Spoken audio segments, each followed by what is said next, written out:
Good morning, good afternoon, and good evening, ladies and gentlemen, and welcome to the Tiberium Wars 2 vs. 2 Nuclear Winter Tournament hosted proudly by GameReplays.org. My name is Spartacus, and we are in for some exciting 2v2 action here today, folks. So I hope you all have brought your popcorn. It is going to be a pretty awesome day here. So a couple of things to note before we get started. We do this before every stream. All links referred to in this cast are available in the description of the video, so just click that show more button beneath the video to follow along with our broadcast for today. Additionally, all music heard during this broadcast is courtesy of both Zircon and Little V Mills, so if you enjoy the music you hear today, please be sure to check out their respective websites, which are linked in the description below.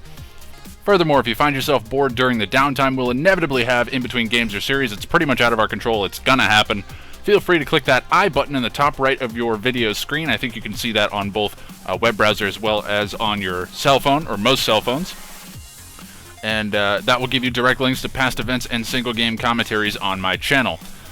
So with that out of the way, let's discuss the specifics of today's event. As I bash my hand on my table very hard, that actually hurt quite bad. Let's just see here. I'm trying to pull up the information.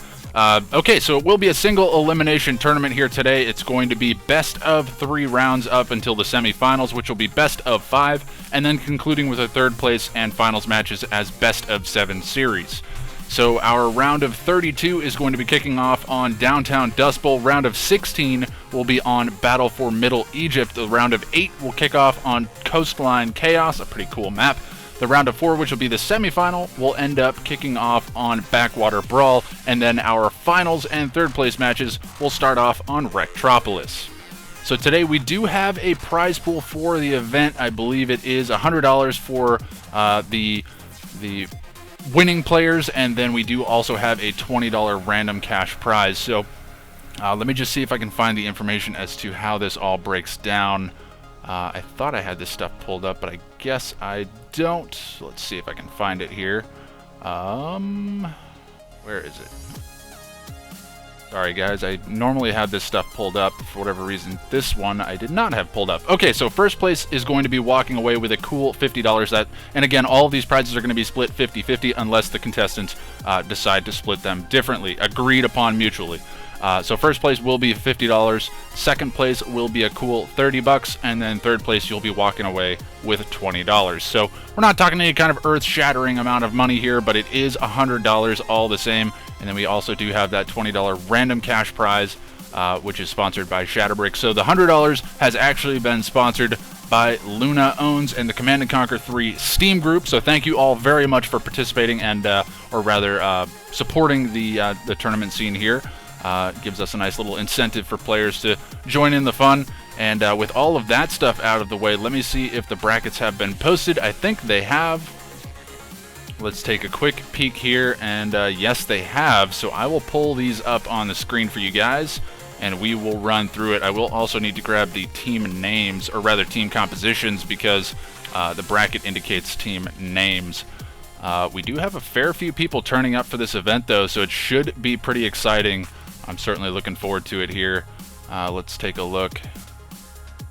Let's see. Where are the team names? Team names, here we go. Okay, so let's pull this up on the screen for you guys. There you go. Okay, so we are going to be kicking off on Battle for Middle Egypt, which I believe means that it's going to be a round of 16. If I'm not mistaken, that looks about right. And again, it's 2v2, so really, I mean, the round of 16 could potentially host up to 32 players, so a round of 32 would be pretty far-fetched to even imagine at this point. But anyways, going through it, Team Bot Putin, which is going to be the team of Bike Rush Owns and Maze. That is a powerhouse team right there, getting a free win out of the round of 16. And I can understand why. Down below that, we have Team Rocket, which will be Time to Die, and We Got the Rockets. A very interesting team name there. Down below that, they're going to be facing off against Quicksilver Gangstaz, which will be Bert and Sean. And let's see what we have going on down below there. So Team Enjinice, which I believe is going to be Enji, Benji, and Nice Are You. Also somebody that, or rather also a team that I would consider to be up and around the higher end skill level as far as 2v2 goes. And obviously we are on Tiberium Wars, so these guys are very, very much established within their own rights. And then down below that we have Virtus.Pro, I think we'll just go ahead and call them that. That will be a team of Adam Lalana and Angel of Death. And actually, Angel of Death and Adam Lalana are going to be facing off against Enji Benji and Nice RU in the quarterfinals here. So that they're already going to be headed into the quarterfinals. Down below that, we have Ninjas in Pajamas. I'm pretty sure that's a pro team. Obviously not here today, but we do have Unknown and Zorro. So that's actually going to be, again, another good team there. So it looks like we've actually had a decent number of solid players turning up for this event. Down below that, they're going to be facing off against Deadly Ninjas, which is going to be Ik Ben in Einori. I can't remember who.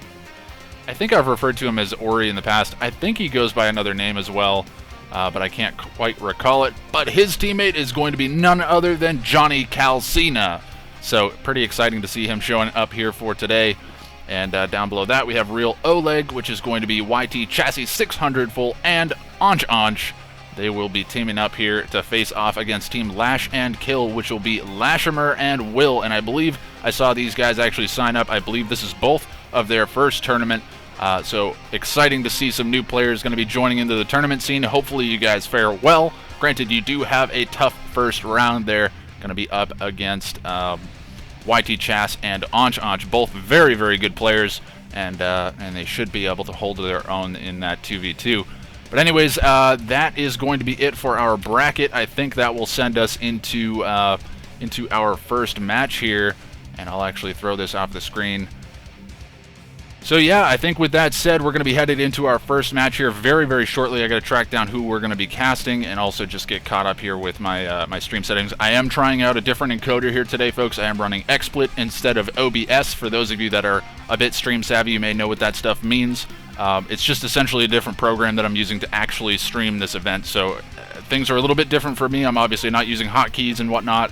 And the way that the screens and stuff are set up are a little bit different. So I'm going to be moving through that stuff here today. Hopefully it will be a seamless transition here for you guys. I'm hoping that the quality will be much better over time, as I think XSplit is a bit more of a reliable program in the long run. But anyways, that's going to be it for my long rant here. At the beginning, we are going to be jumping into our first series right now, folks. So be sure to stick around.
Hello everybody and welcome to game number 1 of this best of 3 round of 16 series, or off to a bad start, round of 8 series. Sorry about that everybody. And that brings us to the map Battle for Middle Egypt. And spawning down in the bottom left corner as the first member of Team Virtus.Pro, or Virtus.Pro, I'm not quite sure how they're intending to pronounce it, as the pink scrin, we have Adam Lalana. And then sliding up into the top left as the green nod, we have Angel of Death. And then sliding over to the right-hand side, or rather top right corner, as the first member of Team Enjinice, as the purple GDI, we have Enjinice. And then down in the bottom right corner, as the red GDI, we have Nice RU. And it looks like these guys are off to a start here. It looks like the crane has been spotted by Adam Lalana, or I believe that's... no, I'm sorry. It's Angel of Death playing as Scrin and Adam Lalana up in the top left as the green nod. My mistake. I thought I had that stuff squared away, but I didn't. Oh well, no big deal. Again, dealing with some different stuff as far as the technical aspect of things goes. So a little bit slow. Oh, he actually blocks his own rifleman squad. Oh man, that was bad. He lost his rifleman squad there by blocking it with his own war factory. Unfortunately, didn't actually knock down that little pathway, and that was actually pinged out by Angel of Death. It has been spotted. So Nice RU, he is already in the middle of the map here. He does not want to waste any time, and it looks like Benji has done exactly the same thing here. Going to be expanding very quickly to the middle. All these guys going to be expanding very quickly to the middle. So again, not terribly shocking. This is kind of what you do on this map. You want to get into the middle of the map as fast as you can, because whoever has the pressure up here really starts winning out. And it looks like it is going to be a couple of bikes out for Adam Lalana. Going to be putting a little bit of damage out on these forces here. Pitbull going to be going down for sure, but going to be trading out with a bike, and then another bike going to be going down as well. But they will claim a Pitbull. No, the second bike will survive. It will go down to another shot there from that Pitbull, so maybe a little bit overzealous with his forces there. There's a Black Hand squad here in the middle of the map. It looks like there are operation centers being built and sold off. Going to be able to clean out those garrisons, a very good thing to have in the middle of the map here. There's not a tremendous number of garrisons, but there's certainly a fair few, and being able to throw some rifleman squads or rocket squads in there will be pretty devastating. But we do have Seeker tanks here, going to be putting some damage on these harvesters. They will be taking damage from the Predator tank that is sitting here. Unfortunately, it is changing targets. We do have watchtowers down as well as the garrison here. So good kiting there coming out from Nice RU. He's going to be able to keep his forces alive for just a touch longer, keep that harvester alive. Harvester up here for Benji going to be getting pressured by the rocket squads as well as Black Hand squads coming out from Adam Lalana, and he's getting pushed very, very much backwards. Oh, and that Black Hand squad can range the refinery. That refinery is as good as dead. He's going to need to building block it. Actually, Grenadier squad going to be running in, trying to get the kill, but not going to be able to get in range in time. Black Hand squad actually very, very much far forward. But let's see what's going on the other side of things. Pitbull's going to be raiding here for Benji in the top portion of the map. Going to be taking out the rear harvesters here for Adam Lalana. And this is a lot of harvesters going down. All of these harvesters should be going down. I don't think he can possibly send back enough units to protect them at this point in time. Definitely another harvester going to be going down there. Looks like these Pitbulls are not really focus firing well, so they're going to be kind of spreading damage out, maybe giving an opportunity here to Adam Lalana to actually save some of these harvesters. But honestly, I think these Pitbulls can commit and just killing off all of these harvesters no problem. And that's a huge chunk of economy damage done there. Looks like Tier 3 is done now for Nice RU. He's going to be able to hold the line here with the sonic emitters. Going to be actually really good in this situation where you have the structures and stuff. They will be able to take out the garrisons as well. But now we do have Seeker tanks here from Angel of Death. Going to be just reverse moving back through the base here of Benji. Looks like he wants to actually go for some harvester harassment of his own. I think he realizes that he's set him far enough behind that he's really not going to have any defense for this. Only 4 harvesters here, and there's not a lot of Tiberium left. So honestly, these harvesters being lost would not be as detrimental, I think, as the harvester loss for Adam Lalana a little bit earlier on. But we do have rocket squads as well as some infantry, as rocket squads are definitely infantry as well. Going to be moving forward here from Adam Lalana. Going to be trying to press on. Unfortunately, need those Black Hand squads to actually come forward. Grenadier squad in that garrison going to be doing a lot of damage. There's the Black Hand squad. Does finally manage to clean them out. Grenade squad managed to take out, or Grenadier Squad managed to take out a fair few of those guys, though. Looks like most of the Harvesters, if not all of them, did go down. Note, 2 of them are actually on the run, unfortunately, away from their defenses. A little bit unfortunate to see that. That Harvester should be going down, but we do have a Tiberium Catalyst Missile and managed to grab the right spot. 2 refineries, as well as, I think, a Harvester going down there. So not a tremendous number of Harvesters, but quite a bit of infrastructure damage nonetheless coming out from Adam Lalana in the form of those 1-clicks. And now we do have some Predator tanks rolling forward here. It looks like all the Seeker tanks have managed to get cleaned up. Let's see what the transition is here on the left, or rather down the bottom left. Looks like we do have a decent number of Juggernauts out now for Nice RU. He's starting to push a little bit further forward here. It's going to be a base creep coming out from him, and he does have that refinery down, giving him build radius, getting up that sonic emitter, immediately going to be building, blocking that out with the Tiberium Silo. Very, very smart move. These Juggernauts would be much better served to be up and around this area here, just so that way they're not in the direct line of fire when these disintegrators run in. But it looks like the majority of these forces here from Angel of Death taking a lot of damage, and those Juggernauts, really no immediate answer for them. 1 Juggernaut could be going down. No, it will actually manage to take down the tripods, and 2 tripods down. Those could actually be grabbed back by Nice RU and be thrown back in the face of Angel of Death. And now the pressure is definitely on here. Angel of Death, he's going to be taking a lot of infrastructure damage from these Juggernauts if he does not find a response to them very, very soon. You would hope for maybe some kind of an airfield transition or something along those lines. But it looks like we do have Predator tanks coming out from Enji Benji, going to be adding insult to injury here down in the bottom left as Angel of Death is just being pounded on.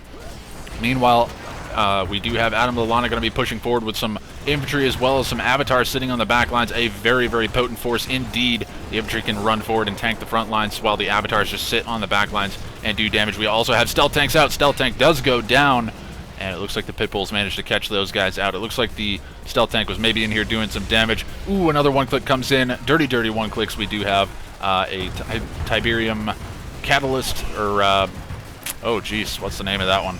Can't quite remember what it is off the top of my head. Unfortunately, my brain is a bit scattered this morning, but we do have more Harvesters going to be going down, another refinery going down as well, and it looks like Enji Benji is cleaning things up here on the backside of things. Unfortunately, he is losing his base in the meantime to the forces of Adam Lalana as well. And Tiberium Vapor Bomb, that's the word I was looking for, by the way. I just remembered it, and we do have an airfield transition coming out from Nice RU. I actually really like this decision to go for the airfield. It gives him a lot of map presence at this point in time. Obviously, he doesn't need to worry about the anti-air defenses, but it looks like the Predator tanks of Enji Benji may be overstaying their welcome a bit too long, and they're going to try to cut and run. Note, they're actually going to manage to get behind the tech lab and going to be able to get some free shots on it. There's really no answer to it. A couple of these avatars are going to be forced to run behind it. No, he actually forces the sell-off of the tech lab. So Tech Lab is down. Juggernaut's going to be firing on the base here of Adam Lalana, realizing that they've done enough infrastructure damage to Angel of Death to set him far enough behind. Angel of Death has actually thrown in the towel, so he has been defeated, and it's looking like Team Enjinice could potentially be coming out with a victory here in this game. There just doesn't seem to be any answer to these Juggernauts, and inside this cluster of buildings, they are very difficult to contend with. We do have some forces actually managing to get up close and personal, though, and this could be very dangerous here for these Juggernauts. They are going to cut and run. We do have a tripod running in as well. Could get an EMP. Will it get an EMP? No, it does not, and it actually does go down to a sonic emitter shot. We do have some building, or rather base creep coming in. Enji Benji calling the GG here, and it looks like Adam Lalana has thrown in the towel, so Team Enjinice going to be picking up game number 1. So pretty solid game number 1 there. Lots and lots of action, trying to keep up as much as I can there, but just stuff all over the place. Only about 9.5 minutes on the clock. Would have thought that would have been a bit longer of a game, but was just action-packed from start to finish. So solid game. I'm not really sure what Angel of Death could have done differently. I think he maybe need to put a little bit more pressure on the early expansion of Nice RU in order to get himself a little bit further established on that field and not just get pushed off completely by the Juggernauts. But yeah, I don't know. The coordination between Enji Benji and Nice RU just seemed to be on point, whereas Angel of Death and Adam Lalana seemed to be wanting to play the 1v1 game, and that just wasn't really working out too well for them. They did have a strong early push with the infantry and seeker tanks, but it just didn't end up working out. Anyways, post-game analysis is done. We will be moving on into game number 2, and that's going to be coming up momentarily, everybody, so be sure to stick around.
Hello everybody and welcome to game number 2 of this best of 3 round of 16 series, and that brings us to the map Downtown Dust Bowl.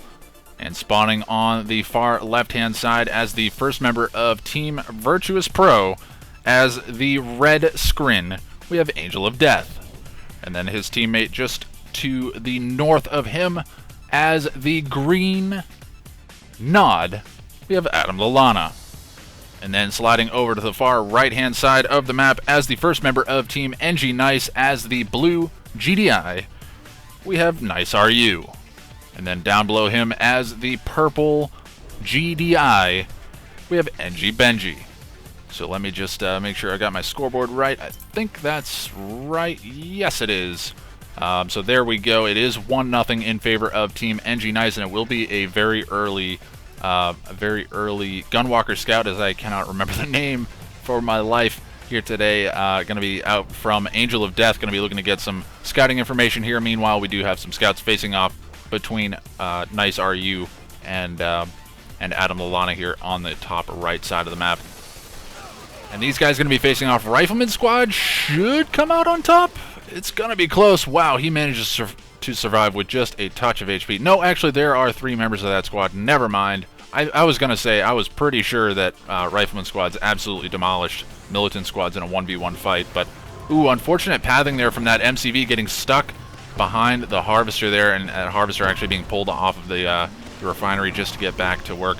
Pitbull getting quite a bit of damage down on that Harvester, brings it down to about 1/3 of its HP, but going to be taken out handily by that Scorpion tank coming out from Adam Lalana. So it is going to be some early Scorpion tanks, early Predator tanks coming out from Nice RU. And what do we have coming out here from Enjinice? It looks like it will be more Predator tanks as well. So would not be surprised to see a fast Tier 2 coming out from Angel of Death. Getting into those Devourer tanks would be much better than the Seeker tank spam. But we'll have to see. Obviously, it is his choice. It looks like it will maybe be Seeker tank spam, at least for the time being, until he gets up to Tier 2. But I would imagine he's going to start getting pressured here by Enjinice, sorry, I've got these guys mixed up in my head. Expansion here from Nice RU, going to be getting pressured here by Adam Lalana. The Scorpion tanks of Adam Lalana going to be falling back here, and going to be getting beaten pretty heftily by these Predator tanks coming out from Nice RU. Doesn't want to extend too far forward. You definitely want to use the advantage that you have with that War Factory, but obviously the Predator tanks do have an advantage in a 1v1 setup against Scorpion tanks. They just do simply more damage, so that will definitely be paying dividends for Nice RU. Meanwhile, Enjinice going to be getting some free opportunities to get some shots off on the infrastructure here of Angel of Death. Does need to be careful, though. That buzzer hive needs to be focused down, and it needs to be focused down now.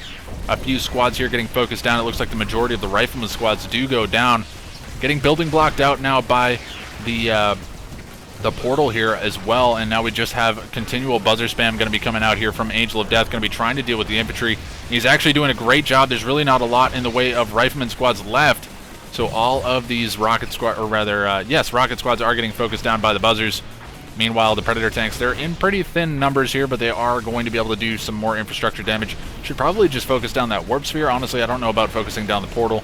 Was probably unnecessary. There weren't any disintegrators coming out, so it wasn't really a big threat. Let's take a look in the top right side. Looks like Stasis Shield came down from Angel of Death, going to be locking the War Factory down. So a little bit of team play between Virtus.Pro teammates there. And let's see what's going on back down in the bottom left. We do have infantry going to be pushing forward once again, but buzzer hives being...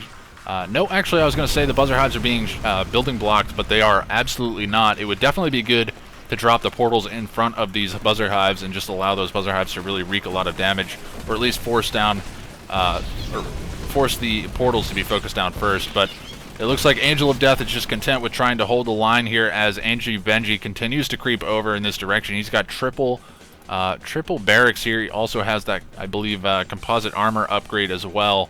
Yes, it will be composite armor. Let's see what's going on the other side of the map. It looks like Nice RU is back in a commanding position over here. He's going to be able to hold down this expansion field, and that's going to be starving out our friend, not Angel of Death. Good God, man. Adam Lalana, that's the name I'm looking for. Adam Lalana. It kills me when I don't have the names up here, because that's kind of what I refer to when I forget who these guys are and what positions they're in. But anyways, it's not going to matter too much. Looks like APC is going to be sitting on the front lines, mostly to tank the damage here from the Scorpion tanks, but their real true purpose is going to be to deal with these militant rocket squads. Unfortunately, Nice RU being forced to send his Predator tanks in for the crush move, and going to be losing a lot of them in that effort, and Avatar sitting on the back lines now going to be doing a lot of damage. Also stealth tanks out as well, so lots and lots of damage output coming out from Adam Lalana. We do have actually an APC with a sniper team inside of it, interestingly enough. Going to be trying to deal with those buzzers. I think they one-shot buzzers, so that is pretty good to have. APC going to be taking quite a bit of damage, but it's looking like Benji going to be putting a lot of pressure here down on the bottom left side. The infantry spam is working out despite the buzzer hive defenses here. Sniper teams on the front lines going to be trying to hold the line. Should just throw that sniper team inside of that APC as well. I really like the idea of the snipers inside of the APCs, especially with all of the anti-infantry that's going to be coming out here. But anyways, Seeker Tank's just going to be continually coming out here from Angel of Death. It looks like he has been beat back pretty hard. He will actually throw in the towel, and meanwhile, Adam Lalana, he's been pushed back into his base here. He's going to be selling off his Tib Chem plant. Not quite sure what he managed to actually hit. It looks like maybe a Tiberium Catalyst missile did come in here based on this this explosion. But GG comes in from Adam Lalana, and it looks like that is going to be it. Is he going to GG out of this game? Maybe just waiting for the reply GG, but I would imagine that's probably it. Benji pushing hard in the bottom left side of the map, and there's really no answer to this force. It's just massed up to a critical mass now. And GG coming in from Benji. That's likely going to be it here for Adam Lalana. Is he going to put up one last effort here? He's still spamming out rocket squads. Nope, he actually did put down a secret shrine. I don't think he's ready to throw in the towel just yet. Maybe just checking to see what he can actually do here. But honestly, when he pushes into this base of Nice RU, even if he manages to take this out really cost effectively, as we do see that stealth tank managing to wreak a little bit of havoc there. Ooh, needs to be careful with the pathing, doesn't want to be revealed. Ooh, he's going to take some shots here. He's going to take out another harvester, so actually that stealth tank doing a bit of work. But meanwhile, on the left-hand side of the map, there is just no answer to this force coming out from Adam Lalana. He's going to be losing more and more of his allies' old infrastructure there. Stealth tank finally does go down. That will probably signal the end of the game here. It may be Adam Lalana just pushing forward once again, just going to be trying to see how much damage he can do to Nice RU, but it's not going to matter too much. There's just too much coming into his base here on the left-hand side. Just no answer to that army. So it looks like Adam Lalana just going to be trying to maybe get his kill count up before he finally does go down. Just show that he can put on a good fight here. And it looks like he should definitely win out this fight here. Actually, he will definitely win this fight over time, as it looks like Nice RU just doesn't have the supporting units to actually continue pushing here, or rather continue defending. Yeah, he doesn't have much in the way of infrastructure left. He does have some economy being built, or rather being harvested, but now the avatars are in here, going to be doing quite a bit of damage. And meanwhile, Benji has made it into the base of Adam Lalana, going to be putting a lot of damage out on that. MCB finally does go down, and he will just continue his clean sweep through the remainder of this base. Looks like a refinery going to be getting focused down here on the left-hand side, so not going to be left behind here, as we do see Benji just continuing his rampage through the left-hand side of the map. He has been all over the place in this game. Definitely MVP for Team Enjinice in this game. And Avatar is just going to be running forward here, and this is not even close to a base trade because, again, Benji still has a base to destroy as well. So even if he manages to take out Nice RU, it's not going to matter because he is about to go down himself. And he didn't actually take his MCV along for the ride. If he had taken his MCV along for the ride, it maybe would have been a little bit closer. There was maybe an opportunity here, but Adam Lalana has thrown in the towel finally, and Team Enjinice takes the game and the series 2-0.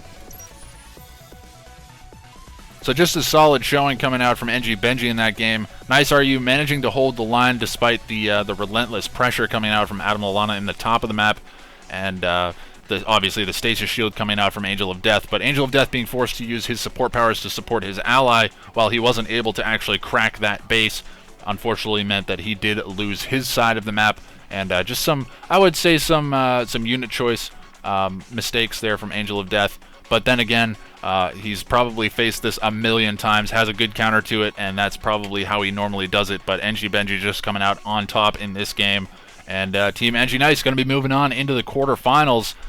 So we will have to see how they fare a little bit later on in the tournament, but they will definitely be moving on. Angel of Death and Adam Lalana in the team of Virtus.Pro going to be dispatched from the tournament, but they did put on a good show for us. 2 solid games with a little bit over 9.5 minutes apiece, and very, very solid action between both of them. But anyways, good games to those guys. We will be moving on to our next series. I may check in on the brackets and give you guys an update there, see how things have shaken out, and then we'll move on from there. So we'll have to check in on that in a moment, so be sure to stick around.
Hello everybody and welcome to game number 1 of this best of 3 quarterfinal series, and that brings us to the map Coastline Chaos. And spawning down in the bottom left corner as the first member of Team Quicksilver Gangsters, or Gangstaz, as the as the purple GDI, we have Sean. And then in the top left corner as the pink GDI, we have Bert. So sliding over to the top right corner as the first member of Team Putin, and I'm not sure what that means. It's probably something offensive if I know these guys right. As the red GDI, we have Bike Rush Owns.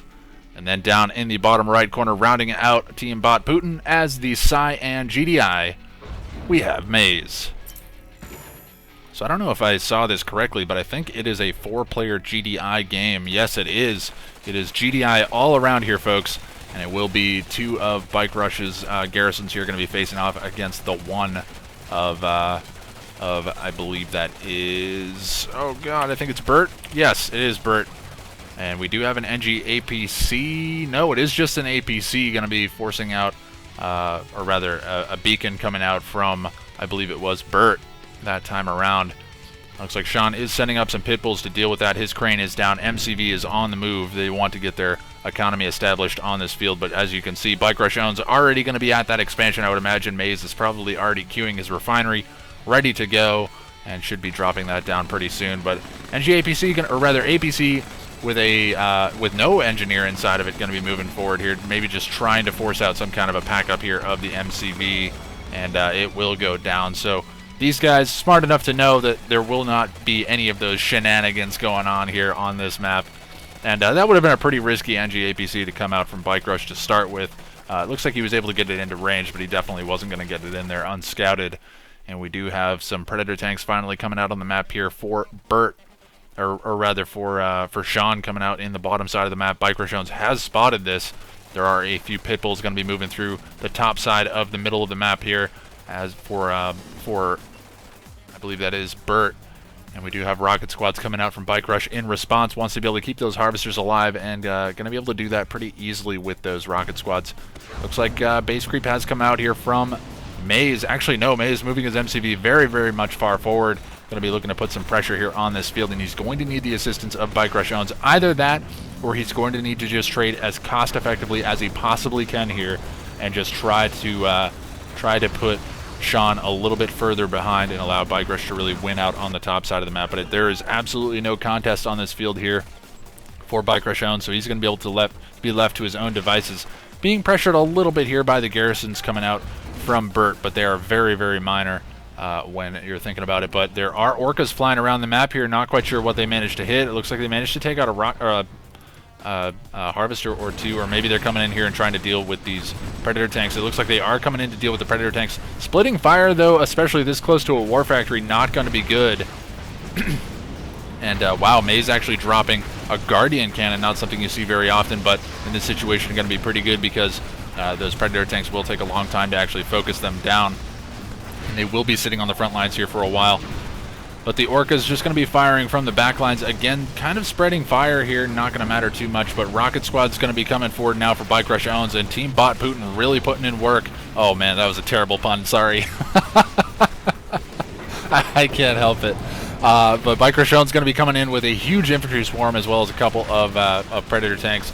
And a single pit bull just for good measure. Going to be coming in. And these guys are going to be absolutely smashing this base here of I believe it is Sean, and there doesn't seem to be really any response coming out from Nice RU, or good God, Bert is the one I'm looking for, and it's looking like Sean going to get completely pushed off of this field, and Bike Rush Owns and Maze may have just secured a victory here, right here and now, because honestly, once they get starved off of this field, neither one of these guys has any economy left on their main fields. I think there's just a touch of Tiberium here left for Sean.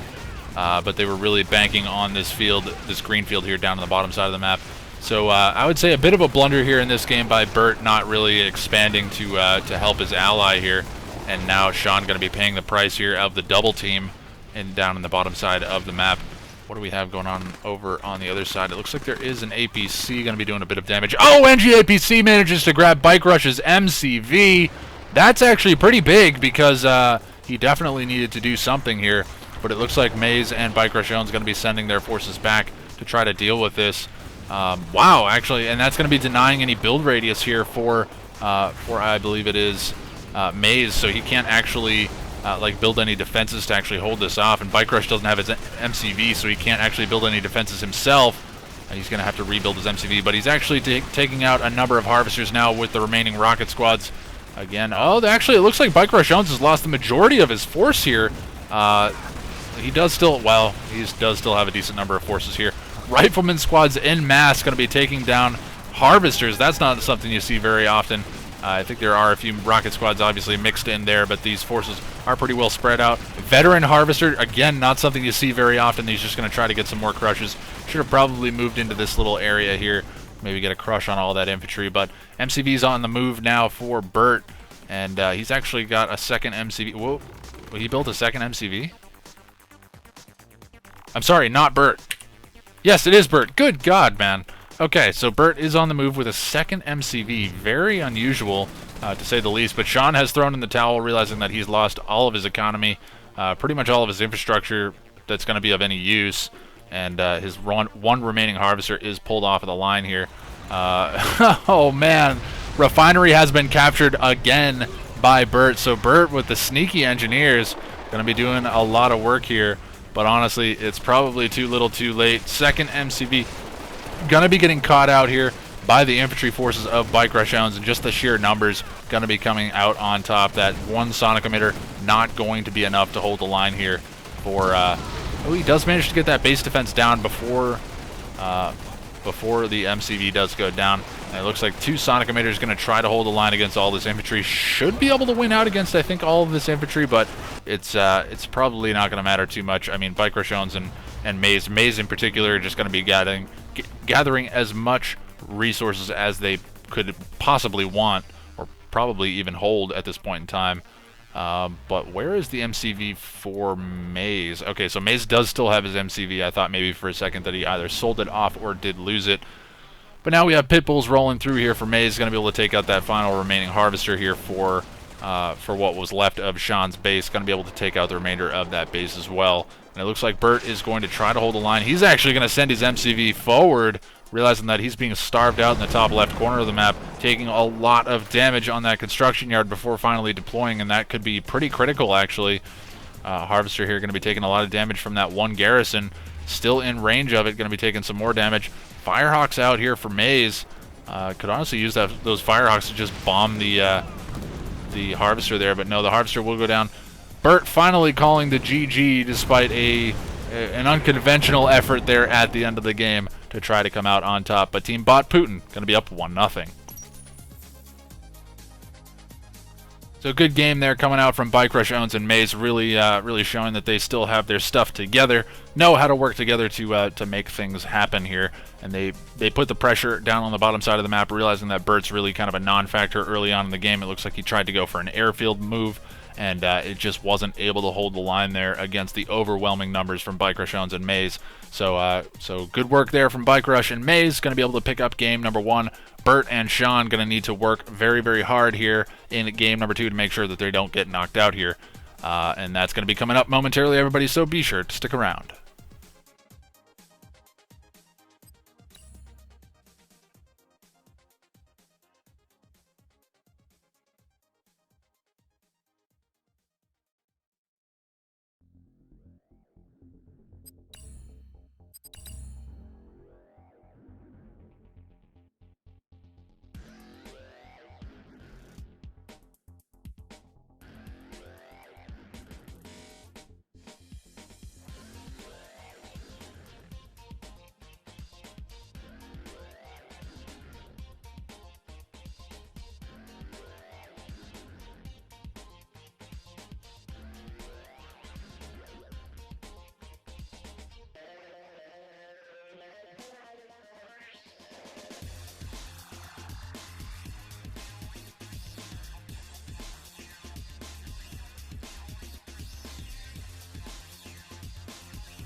Hello everybody and welcome to game number 2 of this best of 3 quarterfinal series, and that brings us to the map Red Zone Rampage. And spawning down in the bottom right corner as the blue scrin, we have Sean. And then rounding out Team Quicksilver Gangstaz as the pink nod, holy cow, we have Bert. And then spawning in the top left corner as the first member of Team Bot Putin as the red GDI, we have Bike Rush Owns. And then sliding over to the top right corner, his teammate as the Cyan GDI, we have Maze. So I think I have these guys mixed up as far as the scoreboard goes. Holy cow, let's get this switched. Blue. There we go, I think that should be good. Okay, so we are squared away now. It looks like it's going to be a crane opener here for Maze. Let's take a look and see what Bike Rush is up to. Crane opener for him. Crane openers probably all around, yeah, pretty much standard stuff here on Red Zone Rampage. Going to be a base push to the middle of the map and trying to win the slugfest there. We'll have to see who comes out on top, but it will be actually a base creep to the right here for Bike Rush. That's kind of interesting. It looks like maybe he's trying to hide his war factory. Not quite sure why he's creeping in this direction. I would think he would want to creep towards his opponent, but it looks like he's going to play a bit defensive here instead and maybe go on the offensive on the right-hand side of the map. This is kind of where Red Zone's a little bit interesting as far as the divergence of strategies as far as the team play goes. I mean, there's not a whole lot of, you know, divergence of strategies as far as the gameplay goes. It's kind of base creep towards the other person and crush them, unless you're screen, in which case you just drop a mothership and kill everybody. But Lightning Spike, pretty standard stuff here coming out from who is this? Lightning Spike coming out from Sean, actually, this time around. Radar scan comes down on him, and APC going to be coming in here from Bike Rush. Again, no engineer inside, but it will get picked off before it gets into range anyways. Going to be able to spot out the Devourer tank. It is charged up as well. Dev tank's going to be really, really good in this situation. And the base creep is coming out here towards Maze, and Maze is actually creeping towards Bike Rush. So these guys look like they want to play defense here, maybe allow Team Quicksilver Gangstaz to really just push themselves out of the game. But these guys, or rather, it looks like Bert going to be playing a bit defensive as well. So the only really aggressive player here in this game so far has been Sean. And that's kind of interesting, seeing that he's actually a scrin faction, going to be putting the pressure on here early. Oh, that Harvester so close to dead. I think it will actually manage to get away. He's going to have to cut and run. He took kind of a bad path. There we go. And that Harvester going to be surviving with like maybe 10 HP. Pretty solid stuff there. But Bike's going to be rolling through here for Bert. Going to be able to get some scouting information. Maybe looking for a one-click opportunity. Don't know if he actually has Tib Chem Plant. No, he doesn't seem to have a Tib Chem Plant at the moment. And good day to die trying to talk to me. I will just tell him it is 1-0 for Bot Putin. Okay, and now I will actually mute him because that is distracting for me. But we did see that one click come in here. Tiberium Catalyst Missile going to be coming in and taking out 2 refineries here of Bike Rush, or rather 3 refineries. And now the tech center is all but dead. And he does actually get the sell-off there. Bike Rush Owns going to be able to get the sell-off. So getting one click pretty hard here in this game. And surprisingly enough, I don't think we've seen a stasis shield come down just yet from anybody, or rather from Sean. So that support power, I believe, is still off of cooldown. He can potentially use that and do some damage here. May actually use that when he starts going really, really aggressive here and starts pushing in, maybe lock down the MCV, just prevent any base defenses from being dropped, or even lock down one of the war factories, or even potentially both of the barracks. Honestly, that wouldn't be the worst idea at this point in time, because if he's able to lock those 2 down, he can really push forward, feel pretty confident about taking out the Juggernauts. Ooh, great sonic emitter placement there from Maze. Going to be able to do a lot of damage. Juggernaut's going to get a shot off as well. Going to be able to take down one of the Devourer tanks, but 2 more go down to another shot there from the sonic emitter. So pretty great stuff there coming out from Maze. Going to be able to do a lot of damage in a very short period of time. Great burst damage coming out there from Maze. Now we do have the base creep coming forward here from Bert on the left-hand side of the map. Bike Rush Own's going to be trying to hold the line. He is spamming barracks out as well. So it looks like it's actually barracks spam for both sides. No, actually it looks like looks like Maze has transitioned over to Juggernauts. He's going to be just going for a tiny bit of infantry, and actually Zone Troopers out on the field as well. An interesting choice, actually not a bad idea at all. Going to be good against the Buzzers as well as against the Devourer tanks, especially good against the Devourer tanks, but it looks like the major battle here is raging on the left-hand side, as we do have Bike Rush with a Harvester up in the mix. He's going to be able to take out a number of those infantry, but we did see a stealth field. Oh my god, that stealth field was enormous! That took out all of Bike Rush's infantry. That was crazy damage. So one clicks for days coming out from Burt here on the left-hand side of the map. Just going to be smashing Bike Rush in the mouth, and the question is, can Bike Rush hold the line and then get back on the offensive? We'll have to see, but Maze, he's managing to hold the line now, but he does have Devastator warships hovering over the top of his base at long range, going to be poking at some of these base defenses. It looks like that Sonic Emitter going to be the target of choice. Honestly, probably better off focusing down the Juggernauts at this point. That Sonic Emitter especially is pretty much useless at this point. It's way out of range and is really not going to be able to be used too well. It looks like Shredder turrets being dropped on the front lines, but the turret's getting focused down straight away. So Bike Rush owns, despite getting one click pretty hard, he's still managing to put the pressure on here. He does have a decent number of... oh. I thought I heard a... we have an NG APC coming in, but that will get cut off here by a couple of avatars as well as some stealth tanks. Looks like a Rifleman squad's made its way into the base of Burt as well. Those Devastator warships going to be getting some free shots on the Pit Bulls, but Pit Bulls, they should be able to tank a shot or two of the Devastator warships. Oh, way too far forward there for Maze, and all four Pit Bulls going to be going down there. The combination of the Shock Troopers as well as the Annihilator Tripods going to be able to take them out. And now the Tripods are going to rush forward here. We do have a refinery coming down. Actually, a pretty decent refinery placement there. And, ooh, great force fire coming out from Maze. Going to be able to take out one of those tripods straight away. A couple more very, very heavily damaged. Oh, that Sonic Emitter shot! It gets one more. I thought it was going to get both. That would have been epic. But he doesn't manage to do so. Refinery going to be getting focused down there by the Devastator warship. But let's see what's going on the left-hand side of the map. We do have more infantry just pushing forward here for Bike Rush. So again, despite being one-clicked, he's being the aggressor here, putting a lot of pressure here. And the EMP control center is under the control of Bike Rush as well. It has been beaconed here by Burt. He is aware that that is in their possession, and the clock is ticking for them for sure. But we do have infantry going to be trying to fall back here for Bike Rush as he's taking a lot of damage from the Shredder turrets. He's going to go ahead and cut and run, and obviously the Obelisk going to be able to deal with anything that comes forward in the way of armor. And we do have an air tower down now. Vapor Bomb maybe going to be on the way here, or a Mine Drop. Probably a Mine Drop. I would imagine that would probably be...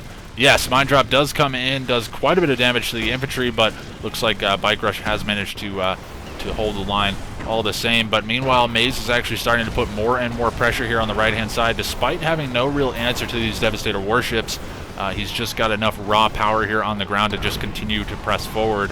Honestly, would not be the worst thing in the world to see some Firehawks out to deal with these Devastator warships. They would definitely take some losses, but I think it would be worthwhile at this point just to get that damage output off of the field here for Sean down in the bottom right. And the pressure is still mounting here for Maze on the right-hand side. He's just continuing to push forward, and we do have a decent number of avatars out now.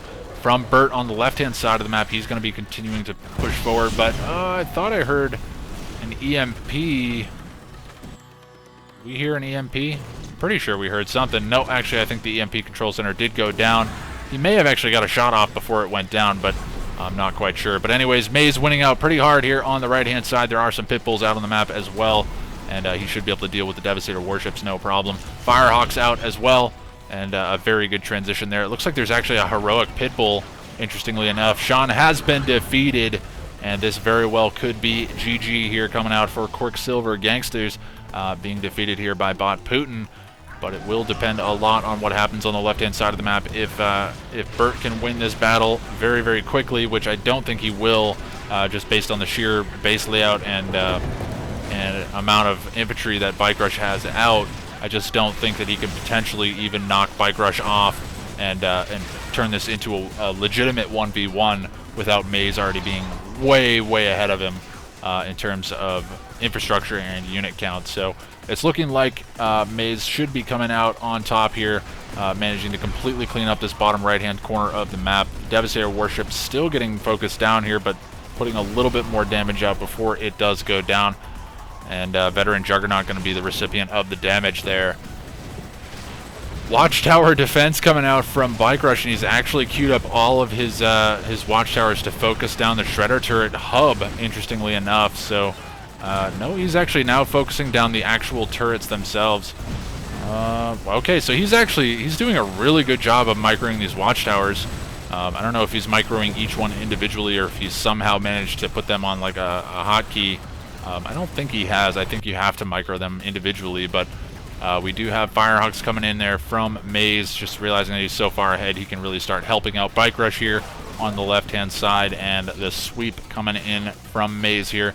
Down on the bottom side of the map, this is probably going to be GG here for Burt. I don't know what he could possibly do at this point. There's really not much left to be said, as we do have Firehawks again coming in. Or no, I'm sorry, this is actually going to be Bloodhounds. So Bloodhound's going to be coming in here for Maze, going to be dropping them right in the middle of the base. Going to be taking a bit of damage. May actually lose one of those guys. Nope, the SAM turrets actually changed targets, so all 4 of them will land safely.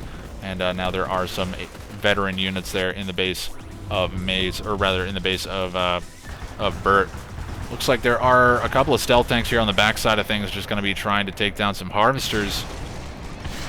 And, oh, what are the Firehawks doing? Whoa, Firehawks focusing themselves down? What the heck was that? And, okay, so did somebody see that stealth tank do a little bit of a drift maneuver there? Please tell me you guys did. Yeah, I don't know what those Firehawks were firing on. I think they actually were trying to force fire the ground, but they were in anti-air mode. But anyways, GG comes in from Burt, and that is going to be it. Team Bot Putin going to be taking the series 2-0.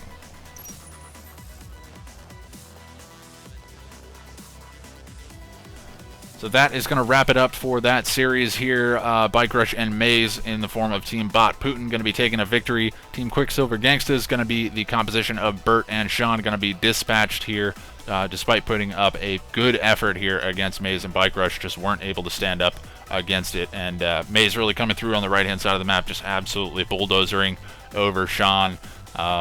So just solid play out of both Bike Rush and Maze. Bike Rush being put behind quite a bit by the one-clicks, but just wasn't able to go down. He was just too tough of a nut to crack, and Burt just not able to punch through that line. But anyways, that's going to wrap it up for this series. We're going to be probably headed into a bracket update. I would like to check in and see where things have shaken out. I would imagine most of the earlier rounds, or rather the earlier games, have been played, so we probably have a decent amount to talk about. But anyways, we're going to take a short break while I get that stuff pulled up, and we'll be jumping right into it, so be sure to stick around.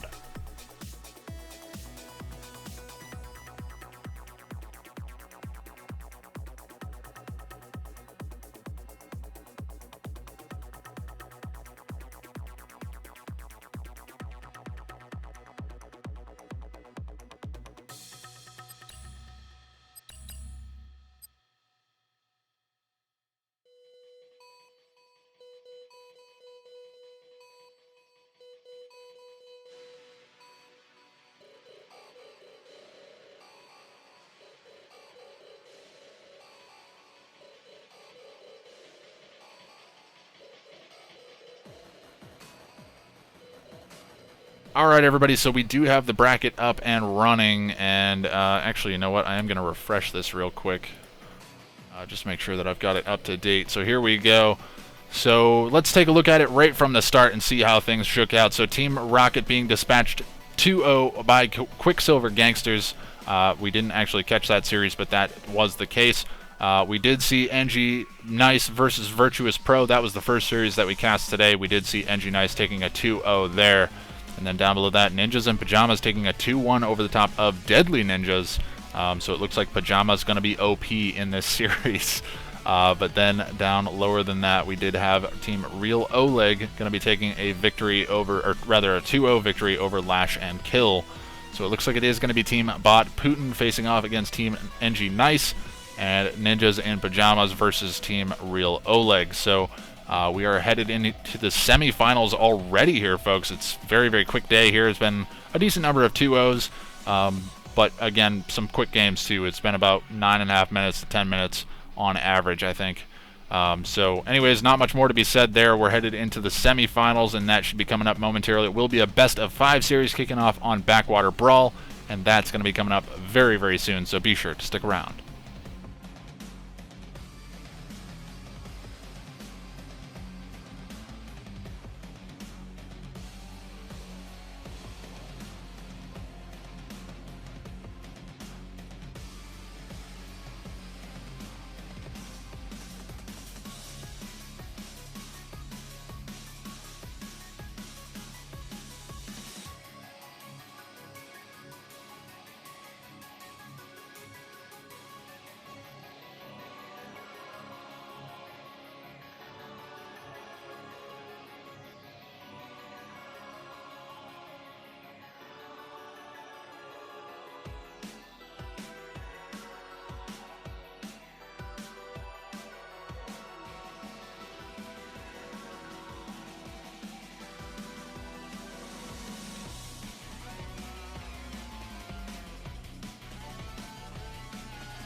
Hello everybody and welcome to game number 1 of this best of 5 semifinal series, and that brings us to the map Backwater Brawl.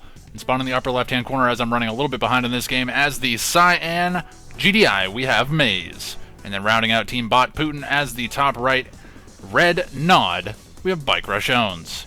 And then sliding down to the bottom right corner as the first member of Team Enjinice as the green nod, we have Nice RU. And then rounding out Team Enjinice as the purple GDI, we have Enji Benji. Let me just make sure I've got my scoreboard right here. Enjinice, and they are purple. There we go. So it is 0-0. Sorry guys, I had a little bit of a mix-up here in this game. But NGAPC is going to be out trying to grab the Tiberium Spike, and essentially it's whoever grabs it last. But no, actually, the first capture there going to be going over to Maze, so going to be feeling pretty good about that. We do have the base creep coming in here from Nice RU on the right-hand side, going to be getting that Hand of Nod down, but it's double War Factory here coming out from Bike Rush in response. Wants to get those, probably going to be tanks coming out early on. Yeah, Scorpion tanks, pretty standard stuff to see. And we do have, actually, it is going to be Nice RU grabbing one of the defensive turrets in the middle of the map and actually overlooking Bike Rush's field there. So a bit dangerous. Luckily, Bike Rush, he does have stealth harvesters, so he doesn't have to worry too much about that tower as far as his harvesting goes. We'll need to be careful, though, that his tanks don't actually extend over that area. Oh, and Bike Rush Owns gets the crush on the Engineer coming out from Nice RU. Great move there from Bike Rush to actually see that coming and sends his Scorpion tank in to crush that. That was a risky move. Could have potentially lost a Scorpion tank, but all the same, he will manage to take the victory there. And it looks like Maze manages to grab himself a defensive tower here in the middle of the map, and he is going to get some shots off on this defensive tower here coming out from Nice RU, and that one finally will go down. Black Hand Squad's going to be facing off against one another. Oh, he gets the Black Hand Squad inside, but it will get focused down pretty quickly. Now it's going to be Black Hand v Black Hand. Oh, but the Black Hand Squad of Bike Rush Owns gets first shot off, and now the Scorpion tanks are coming in, going to be able to get the crushes as well. There is still one member of that squad alive, but it will go down. Looks like Nice RU did have a flame tank up, but that will go down. And now Nice RU, he is really in a bad situation. There's Scorpion tanks in here from Bike Rush, and he's going to need to call on the assistance of NG Benji. He absolutely needs some help in here. It will be some Fanatics coming out. Actually, Fanatics, a pretty great choice there. Oh, unfortunately being used on the Black Hand Squad. Not what you want to be using them on in this situation. You want to be sending those Fanatics down to deal with these Scorpion tanks, as they're just going to milk those units as they come out. But anyways, the left-hand side of the map, it looks like it has been pretty stagnant over here. These guys have just been fighting for the turrets in the middle. Maze has managed to grab all 3 turrets that are remaining there, so going to be having a huge amount of damage output in the middle of the map. Obelisk is down now for Nice RU, and that's probably going to signal the retreat here for Bike Rush Owns, or at least get out of range of that one particular Obelisk, but he's going to take a lot of damage in return.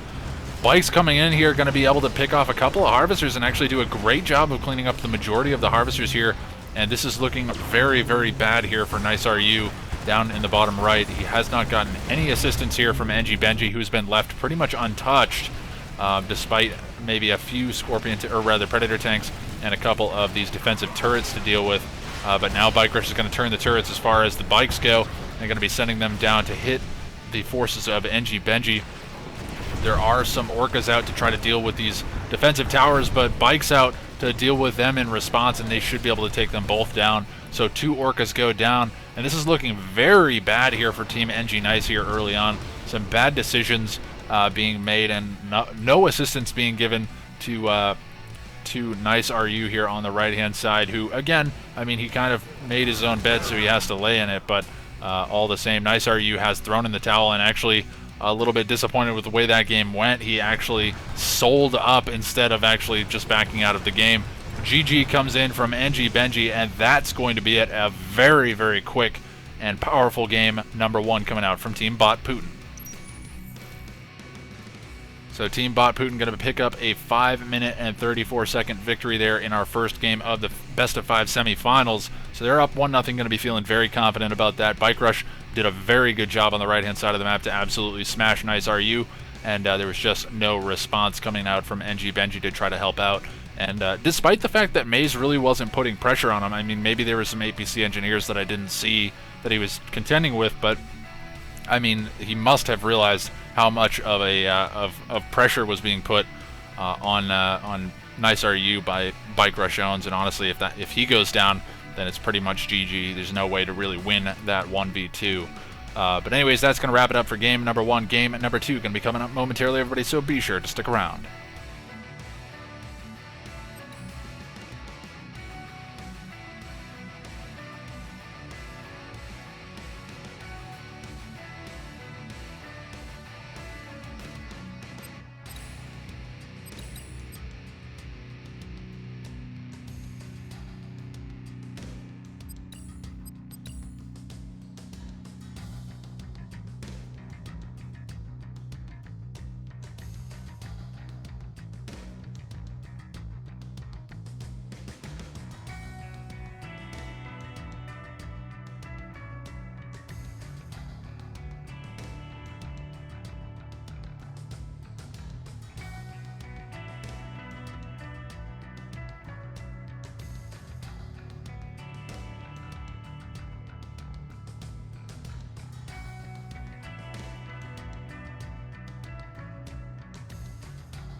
Hello everybody and welcome to game number 2 of this best of 5 semifinal series, and that brings us to the map Red Zone Rampage. And spawning the upper left corner as the first member of Team Bot Putin, as the Cyan GDI, we have Maze. And then sliding over to the top right corner, his teammate as the Red Scrin, we have Bike Rush Owens. And sliding down to the bottom right corner as the first member of Team Enjinice, as the purple nod, we have Enji. Or rather, Enji Benji, whichever you prefer to call him. I think we will refer to him as Enji Benji, but then sliding down to the bottom left corner as the pink scrin, we have Knights RU. So let's go ahead and pop up that scoreboard. So it is 1-0 in favor. 1-0 in favor of Team Bot Putin, and they will be looking to secure themselves in game number 2. And map choice did go over to Team Enjinice, and they did go for Red Zone Rampage. Maybe a map they feel a bit more confident on, and maybe just something that they're looking to secure a quick victory here if they have something very specific planned. But Bike Rush, he is Nod, so I'm sorry, not Nod, but Scrin, so he does have the opportunity to drop that cheeky stasis shield down and lock down either some production structures or some tech. We'll have to see. Bike Rush, he has spotted the nerve center as well, so may see a stasis shield come out on that. We'll have to see. The stasis shield does come down, locks down the drone platform and the nerve center. Did he actually cancel that structure as well? I think he did, but stasis shield comes down in return onto the war factories here of Maze on the left-hand side. So it is stasis shield wars right now, and it's looking like it is going to be Nice RU just trying to hold the line here against these Predator tanks. He does have a couple of Devourer tanks out, but they are being forced down here by the front line placement of this war. Looks like it will be Enji Benji going to be supporting his ally, going to be making up maybe for last game where he didn't do so, and that war factory going to be down to about half HP, and this is actually a lot of damage coming out here from Maze. So Maze, he's putting the pressure on. It looks like a couple of bikes did go down. Not sure how many harvesters they managed to take with them, but they will finally go down. Looks like we do have disintegrators out here from Bike Rush, going to be trying to hold the line. He's just playing the long con at this point. He's just going to try to eco up and get things under control while Maze just absolutely ravages the space. Tries to trade cost effectively. There are obelisks being dropped here, as well as some additional hands of Nod as well. So being building blocked out by the power plant is going to be able to keep those guys alive a little bit longer. But Buzzer's coming in from support from Bike Rush owns, going to be able to come in and clean up these rocket squads. So both teams going to be fighting it out here in the base of Nice RU, and who will come out on top? It's becoming a very, very messy fight. And we have disintegrators being pumped out. We have Devourer or Devastator. Wow, can't speak. Devourer tanks facing off against Predator tanks here on the front lines. Finally, one of the warp spheres does go down, and that's actually a pretty significant loss there, as that will deny some of the repairing. But phase field comes out on the Predator tanks, going to be able to keep those guys alive and maybe draw some fire here from some base defenses. We'll have to see. Yep, base defenses are still firing on those phase tanks, so interesting move there from Bike Rush owns to actually phase field those very heavily damaged tanks, realizing that maybe they can draw some fire here. There is a stealth tank out from Enji Benji, but what's going on the right-hand side of the map? It looks like there is a... No, actually the tech center did go down. So that's very interesting. But Bike Rush owns, he is focusing it down now with a shock trooper. There's really no answer. Probably going to be a shredder turret here. No, actually the shredder turret did not come down. He's still trying to hold the line here for Nice RU on the left-hand side of the map, and it's looking like this side is all but lost. There's just too many Predator tanks at this point in time. Any base defenses that come down will get focused down pretty quickly, and the watchtower defenses here are going to be enough to stop any of those disintegrators from really doing any work. So it looks like Nice RU going to be getting focused down. Enji Benji going to be throwing in the towel already. Oh, wait a second. Did I have this completely wrong? Holy crap. Nice RU was, in fact, Scrin. No, I had that right. Holy cow. Anyways, that's going to be it for game number 2. I was questioning my my writing skills, but they were, in fact, correct. But Team Bot Putin going to be picking up a game number 2 and going to be up 2-0 in this best-of-5 series. Could potentially be cleaning up the series here in game number 3. That's going to be coming up very soon, but 5 minutes and 15 seconds on the clock. Very, very quick games here we've seen. It's just been Maze and Bike Rush making a decision and just fully committing to it. And they made it absolutely pay dividends in that game. 5 minutes and 15 seconds on the clock. Bot Putin coming out on top, 2-0 so far in this series. We'll have to see if they can close it out in game number 3. That's coming up momentarily, everybody, so be sure to stick around.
Hello everybody and welcome to game number 3 of this best of 5 semifinal series, and that brings us to the map Rectropolis.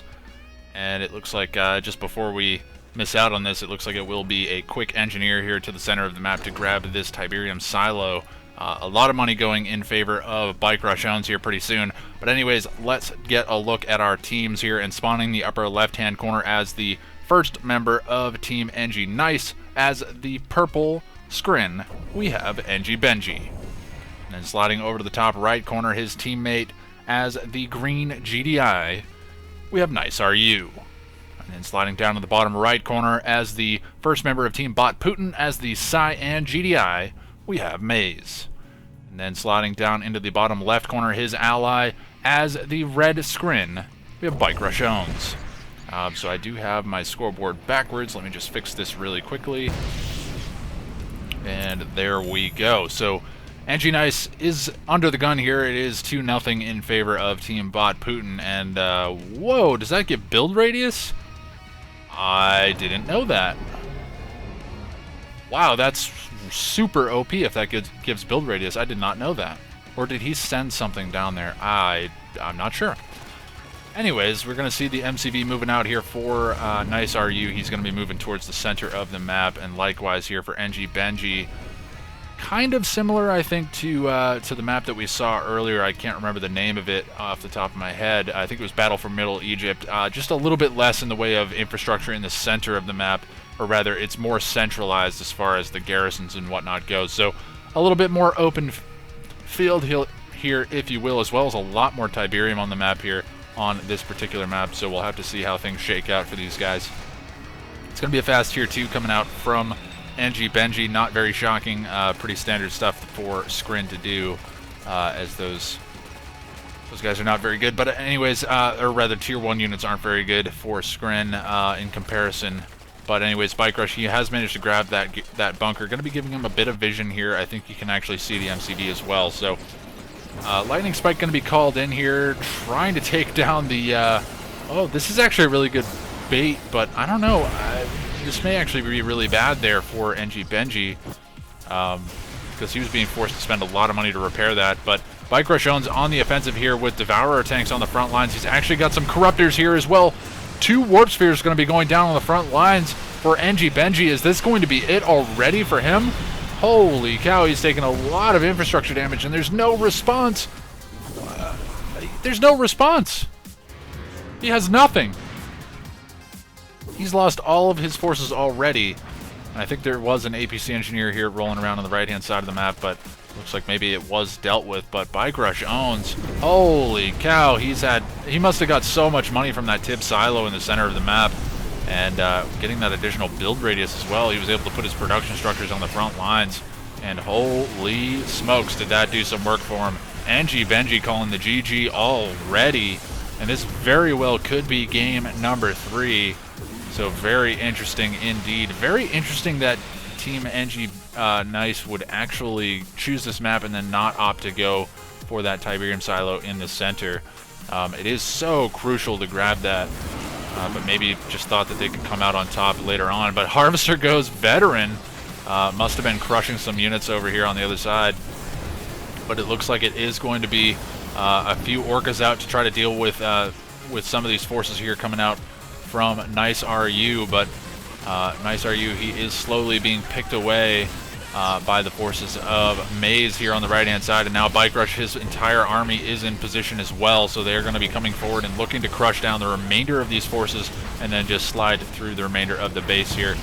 But then again, NiceRU, he does have the power of 2 bases. He does still have all of this infrastructure here in the top left, so Enji, despite being gone, he can still contribute to this fight a little bit in the form of his remaining infrastructure. But it's looking like it's not going to matter too much, because Bike Rush owns just has too much base killing potential right now, and he can just snipe down these tanks the second they're produced. NiceRU not even throwing the customary GG in chat, maybe a little bit frustrated with how that game went, but that is going to be it. That is going to be game going over to Bot Putin, and the series going over to them 3-0. And I think 5 minutes and 17 seconds on the clock. I think the total length of all 3 games that these guys played was maybe 16 or 17 minutes in total. when you factor in the few extra seconds. But I know each one was about 5 minutes, 5.5 minutes or so. So pretty crazy stuff here coming out from Bike Rush and Maze. And Nice RU and NG Benji are not slouches in this game, folks. They are definitely good players, and Maze and Bike Rush are just having their way here today. So making some good decisions, really capitalizing on those early game choices, and really coming through to secure some victories here. And they've secured themselves a spot in the best of 7 finals, and that should be coming up pretty soon. We'll have to check in and see what's going on the other side of the semifinal bracket, maybe see if we can catch the tail end of that series. But if not, maybe we'll be headed right into the finals. I'm not quite sure. But anyways, that's going to wrap it up for this series. I hope you guys are all having fun. It looks like we've got about 47 people here in the stream. Pretty awesome. It looks like we reached a peak of about 48. So it looks like we're at our max capacity pretty much right now. Pretty cool to see everybody stopping by. I hope you guys are all enjoying the stream so far. I mean, we're only about an hour and 45 minutes into the stream, and we're nearly into the finals. We already have one finalist ready to go. So pretty crazy stuff so far here today. And anyways, that's going to wrap it up for our post-game analysis and the little spiel, and we'll be headed into our next game series here, or rather probably a bracket update, and I'll get you guys squared away here as we head into the latter half, or rather the latter portion of the tournament here. So thank you all for joining me once again, and we will be right back.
All right, everybody, so we're going to be taking a few minutes of a break here as those guys started, and I decided not to commit to watching that one for a number of reasons, but the first and foremost was just I couldn't be bothered to argue with those guys about who was who.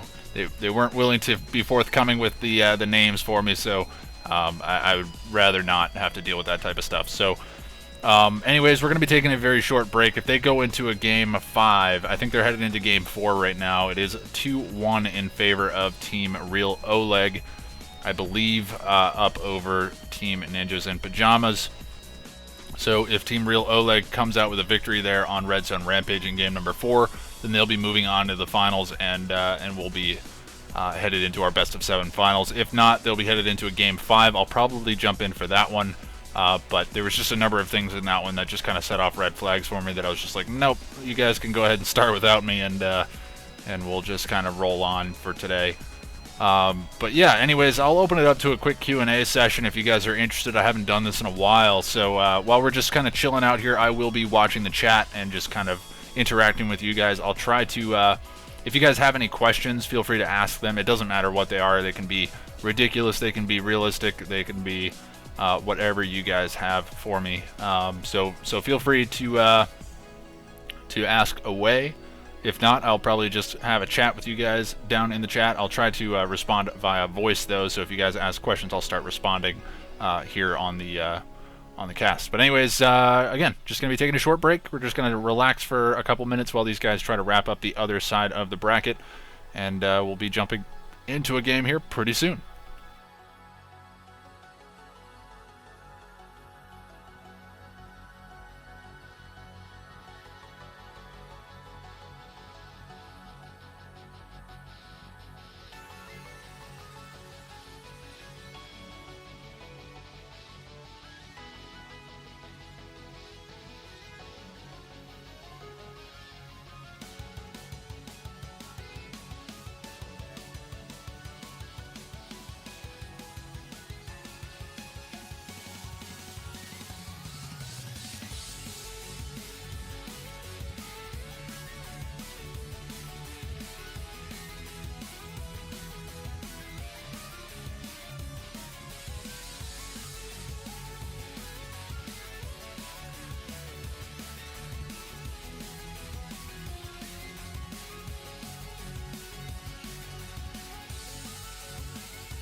Okay, so a couple of questions have rolled in at this point. I'm going to address one right away.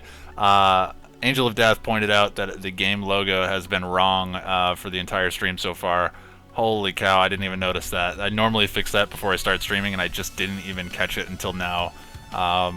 So yeah, again, I switched streaming software, so that's why things are a little bit janky in comparison to the way it used to be. Hopefully the quality is a bit better, like there's not as much stuttering, or maybe a little bit less lag for you guys, and then even higher quality video, even with the less lag. I hope that's the case. Let me know if that's not the case. But anyways, I did think it was a little bit funny that I had the wrong logo up there all this time, and I think this is like the first time somebody's actually mentioned it to me. I would have figured somebody would have said something like in Skype or something, but it's a pretty non-issue. So anyways, this is a Tiberium Wars tournament for those of you that are interested, in case that logo was a bit confusing. But anyways, there was another question. Sander Fons, sorry if I slaughtered your name there. Sparty, what would be the worst type of cheese in Tibor's and in Kane's Wrath? The worst type of cheese? It's really hard to say, because in Tibor's, I think the one that's probably the most frustrating to deal with would be NGAPCs, but then again, I don't know. I don't play enough Tib Wars to really have an authority on being able to say. I would say that's the one that I would struggle with the most, to be completely honest. But yeah, that's what I would say. Why is, or rather, question coming from Ion. I'm sorry, I can't do it. Ion Utero. I'm gonna say Ion Utero. I know that's completely wrong, but I don't care. Why is Steel Talons considered a bad race? They lack EMP. It's really the flat, quick answer. They very much lack EMP, and they're overall pretty slow around the map. They don't have a whole lot of mobility. Titan's pretty slow, but other than that, I would say they're actually a pretty solid faction overall. It's just their severe lack of EMP to be able to really be able to stand up to the other factions as you go later into the game, and especially to try to deal with epic units. So let's see what else. So CCONX Sparty, which CNC game do you think has the best story? That's actually a really good question. I think I mean obviously I'm a bit partial to Kane's Wrath and Tiberium Wars.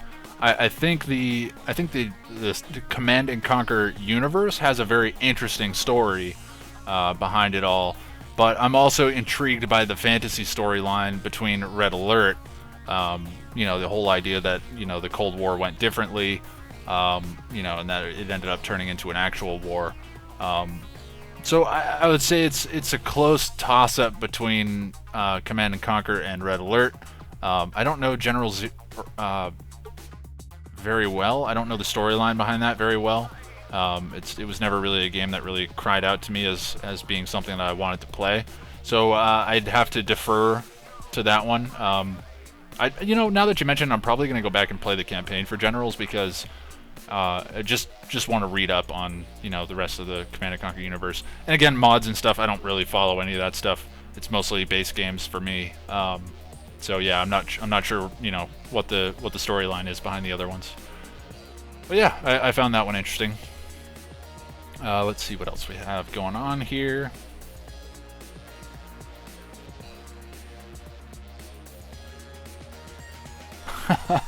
Sander Fons. I'm sure I pronounced it wrong, saying, Sparty, it was worth it just to hear you pronounce my name. Hey, right on.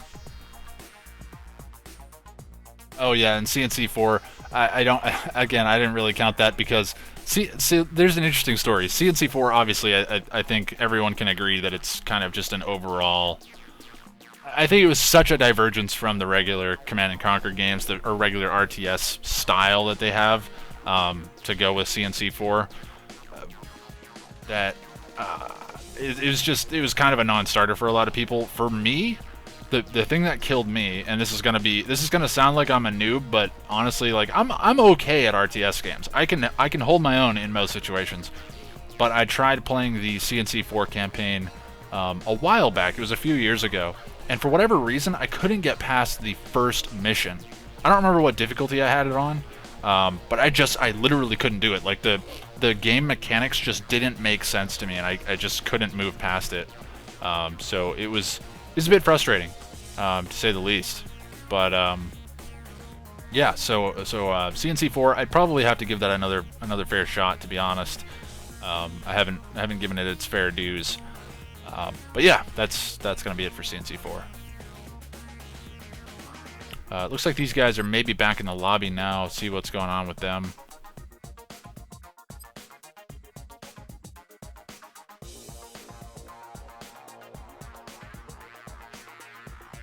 Well, I'm just gonna sit in this lobby just in case and see what's going on here. I'll try to answer some more questions while I get my head wrapped around what's transgressed as far as the brackets and whatnot. CNC2 is the best story. CNC3 has the best gameplay. CNC4 brought back a decent story, but the game just sucks. CCONX, I wouldn't disagree with you. I don't remember the story of CNC2. I think you're talking about, like, Firestorm, maybe? Or, not Firestorm, but what's the word? God, I can't remember what it was called.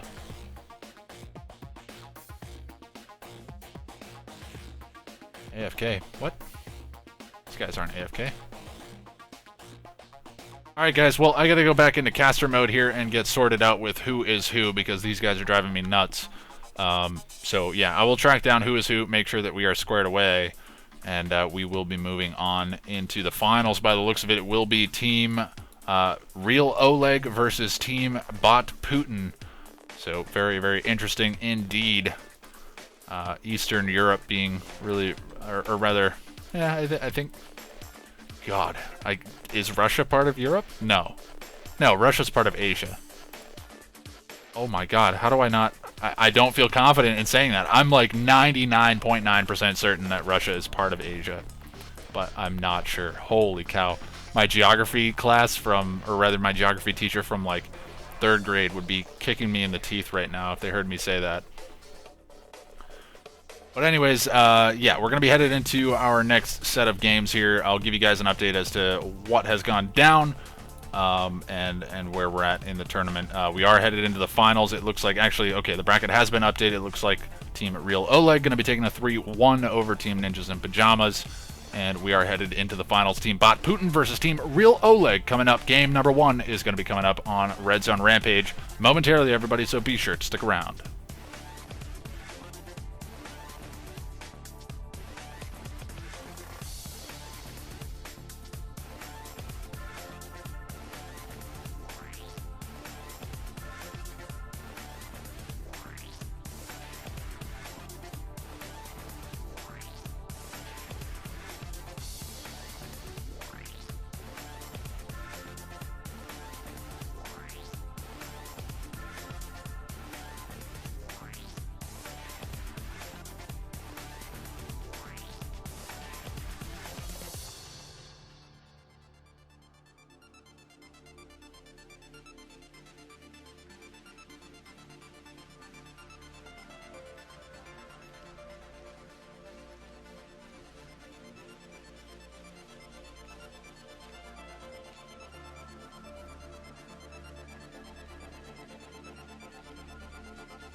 Hello everybody and welcome to game number 1 of our best of 7 final series, and that brings us to the map Red Zone Rampage. And spawning up in the top left corner as the first member of Team Bot Putin as the red screen, we have Bike Rush Owns.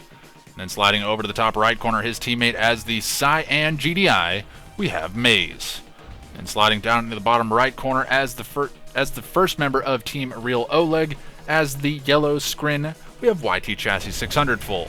I'll probably just call him YT Chas, and then sliding down into the bottom left, his teammate, and rounding out Team Real Oleg as the blue scrin, we have Enjinice, and I'll probably just refer to him as Enj.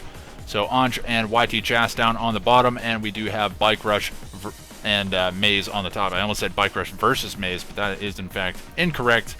And we have a buzzer out from Enj up in the top side of the map here. Going to be getting plenty of scouting information here, and actually gets a great scout off on both sides here. Maybe seeing a lightning spike being dropped here in this field, pretty standard stuff, but no, we actually do have disintegrators coming down. Bike Rush owns maybe expecting that to be the case, and he will get a couple of disintegrators out trying to actually defend his harvesters. It's actually a really good way of dealing with the lightning spike as well as dealing with the seeker tanks. So I do like this a lot. Actually drops a buzzer hive here as well, maybe just trying to draw fire, allow these disintegrators to actually get into range. But Bike Rush is going to give chase on those seeker tanks. Let's see what's going on down here. Looks like the tech, or rather the nerve center here from YT Chas has been locked down. He actually got quite a bit of stuff here. He got the extractor, the nerve center, and the foundry here all locked down under one stasis shield. And that's a pretty good pickup there. But lightning spike going to be doing its work here for Bike Rush owns. And we do have a corruptor out here from Enj to deal with that. And then let's take a look on the right-hand side. Orca's already out on the map here for Maze. Actually managed to skirt away with just a tiny bit. Wow, it couldn't have been any lower. And he can't actually land. Oh no, he can! He actually started landing into the stasis shield. I've never seen that before. That's very interesting. But Tier 2 from Bike Rush and Maze both get locked down, as well as the airfield there. So really good stasis shield coming out from Team Real Oleg. Not sure whose that was, to be honest. Unfortunately, it's impossible to tell without actually switching into their perspective and seeing whose is on cooldown and whose isn't. But then again, I'm not sure if anyone else has used it down here as well. But it is going to be the base creep coming forward here for YT Chas on the bottom right side of things. He has got some Devourer tanks out at this point, and it's going to be an gravity stabilizer out for Enj down in the bottom left. He's already got a Devastator warship out. That's pretty scary. Devastator warship's probably already on the way here for Bike Rush owns. It looks like he does have one out at this point in time, so there will be some Devastator warship action going back and forth, and we'll likely have to see some anti-air defenses and probably some whatchamacallits there. Oh geez, what's the word? What's the word that I'm looking for? There they are. Gunwalkers. Yes, that's what I was looking for. But Gunwalkers taking a lot of damage from these Predator tanks here, and now the Devourer tank's finally going to come into range here. Unfortunately, not force firing down the same target, or rather focus firing down the same target. And then let's see what's going on the other side of things. Another stasis shield comes down, going to be able to lock down the Tier 3, but we do have a planetary assault carrier coming out. Doesn't look like all of the, oh no, they are. I was going to say it didn't look like all of the drones were actually out, but yeah, very interesting. So planetary assault carrier is going to be coming out from Bike Rush owns. We did see his signal transmitter here down, or rather up in the top right corner of the screen. So that means no cheeky mothership drop here in the base of YT Chas or in the base of Enj. We'll have to see, but those Orcas doing a lot of damage, managing to take out the Tier 3 of YT Chas, and Maze is probably going to go ahead and cut and run here. I don't disagree with that decision, getting out with a few of those Scorpion tanks, or I'm sorry, not Scorpion tanks, Predator tanks. He's going to be feeling pretty good about that. Airfield has lifted up, interestingly enough, going to be just trying to deny additional damage. I don't know how he got there. Very interesting. He must have called in Shock Trooper drop pods or something like that. I'm not quite sure how that happened. But anyways, Seeker Tank's going to be taking a bit of damage as they try to cut and run. He should be able to get away with that one Seeker Tank, though. Devastator Warship's just going to be sitting there doing a bit of damage, but packs already out en masse. 4 packs out on the field here for Bike Rush owns. And it's actually going to be really good because it's going to be, if these Devastator Warships sit inside of that that Ion Storm, they're actually going to heal up as well. So that's pretty solid stuff. But as you can see, the heal isn't OP. It's allowing these planetary assault carriers to heal a bit of the damage, but they will take quite a bit.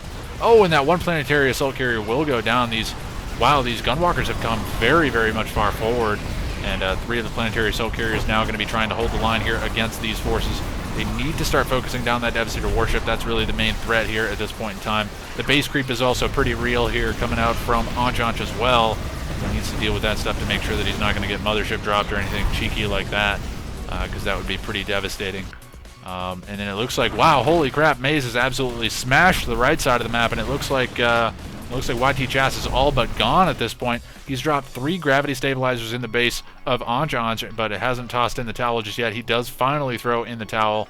GG coming out from Enjinice, and that is going to be it for game number 1 here, folks. Team Bot Putin following suit with their previous services and coming through with a victory here. And I just realized that my scoreboard, that's why I stuttered for a second, I realized that my scoreboard was not up. Oops, mistakes were made. Oh well, no big deal. You guys know the deal. It was Team Bot Putin in the top of the map and Team Real Oleg down on the bottom side of the map. But anyways, that's going to wrap it up for game number 1. 6 minutes and 12 seconds on the clock. Let's take a quick look at the resources tab. You can see Maze just absolutely came through victorious in terms of resource gathering. And honestly, resource gathering on that map is pretty much the name of the game. If you can grab up a bunch of those resources and base push your way to victory, you will come out on top pretty much 9 times out of 10, minus the occasional mothership drops. But we didn't actually see that in this game, so Bike Rush Owns and Maze going to be taking game number 1 in this best of 7 series. Game number 2 coming up momentarily, everybody, so be sure to stick around.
Hello everybody and welcome to game number 2 of our best of 7 final series, and that brings us to the map Downtown Dust Bowl. And spawning down in the bottom of the map as the Cyan GDI, we have Maze. And then rounding out Team Bot Putin, as I've done this a bit differently and going counterclockwise this time around, as the Red GDI, we have Bike Rush Owns. And then sliding up into the top portion of the map as the first member of Team Real Oleg, as the Pink GDI, we have Enjinice. And then sliding over to the left-hand side as the final member of Team Real Oleg, as the Purple GDI, we have YT Chassis 600 full. So let's go ahead and pop the scoreboard up. Ooh, is it 2-0? No, I think it's 1-0. There we go. So it is 1-0 in favor of Team Bot Putin. They did manage to secure a victory in game number 1 on that was Red Zone Rampage. So they're going to be looking to maybe pick up a quick game number 2. These games on Downtown Dust Bowl usually end up going pretty quick, but we'll have to see. Both teams are pretty solid players, so anybody could come out on top. I almost called him Master Leaf. Holy cow. Bike Rush going to be moving out with an APC, maybe trying to bait out to make these guys think that he's got an APC engineer, but actually will be baiting that Pitbull to its death. So that APC may be paying dividends here. Just going to be doing what it was meant to do, force out a response and allow those guys to draw some aggro. But anyways, it is going to be a scout here from Maze, going to be getting cleaned up here by a sold-off Watchtower coming out from YT Chassis. And then Enjinice in the meantime, what is he up to? Whoa, Bike Rush Owns has been defeated. He must have lost his MCV. Oh, no. What happened, Bike Rush? I missed it. You guys could probably check it out on his stream, or at least ask him. I don't know if he's streaming today, but twitch.tv/bikerush. If you guys don't already know that, you can check that out for yourselves. If you're watching the VOD, you may be able to see the VOD on his channel a little bit later on. I'm not sure what happened. I'll check in with him and ask after the game, but a bummer for him, to say the least. He lost his MCV, whether he sold it or... yeah, I'm not quite sure. I don't think he sold it because you'd have an engineer, but there's no engineer. I don't know quite what happened to it, but it's gone. Anyways, down on the bottom side of the map, Maze, he is fighting a 1v2 at this point in time. So he is going to have to make something happen here down on the bottom side. Really absolutely win this battle against YT Chas and just come through and be able to sweep through the remainder of the map. And meanwhile, Anj, he's going to feel fine to just eco here and probably just mass up to an enormous army and just allow YT Chas and Maze to just kind of bash heads here for a little while. He may send some units in to actually take out the economy here on this field. That wouldn't be the worst thing in the world, but honestly, leaving this infrastructure, I'd probably just leave it behind because that's a lot of power usage. So I don't know. I mean, you could send some engineers down and maybe capture it yourselves, but anyways, it's not going to matter too much. Maze still fighting it out here. It's going to be infantry v infantry, and there are sniper teams for both sides here. They're just going to be battling it out, and it looks like neither one is able to kill off the other team's sniper teams. So lots and lots of infantry going down here. A Predator tank going to be lost here for YT Chas. Oh no, he didn't actually just turn one of the rocket squads around. Oh no, that Predator tank will survive with a tiny bit of HP. So pretty good stuff. So yeah, the chat seems to maybe know what has happened. I think you're absolutely right. I think it was an APC engineer that managed to go in and grab that MCV away from Bike Rush. So very unfortunate to say the least. And it's looking like Maze may be ready to throw in the towel here. He is going to try to hold the line, but I mean, he does still have the economy on this field here from Bike Rush, so he should be able to win this fight just with sheer economy advantage. I mean, he's got the expansion here on this safe field, which he was going to go for anyways, but he's also got the income coming in from Bike Rush's field, so he should be feeling okay about that. And it looks like he hasn't actually built anything up here. He's actually going to go ahead and sell one of the refineries. Could probably sell two of them. No, actually, I'd keep the second one around. He just wants to get these harvesters docking, to be honest. They're probably going to go down at some point, but if he can get them to dock and at least get the majority of that income in his pockets, he should be feeling okay about that. Rocket squad sitting pretty far back here from Maze. Going to be trying to pick off some of these riflemen, or rather infantry here coming out from YT Chas, and it's looking like actually YT Chas is beating back Maze in this situation. Not quite sure what Maze has got up his sleeve here, but Sonic Emitter comes down here for Anj, realizing that he doesn't want to allow this to just harvest freely, and it looks like Maze is actually going to continue to grab some harvesting on that upper field, and just kind of leaving a harvester here right in front of the Sonic Emitter. I don't know what's doing damage, so he's using the harvester to do damage to the oh, wait a second.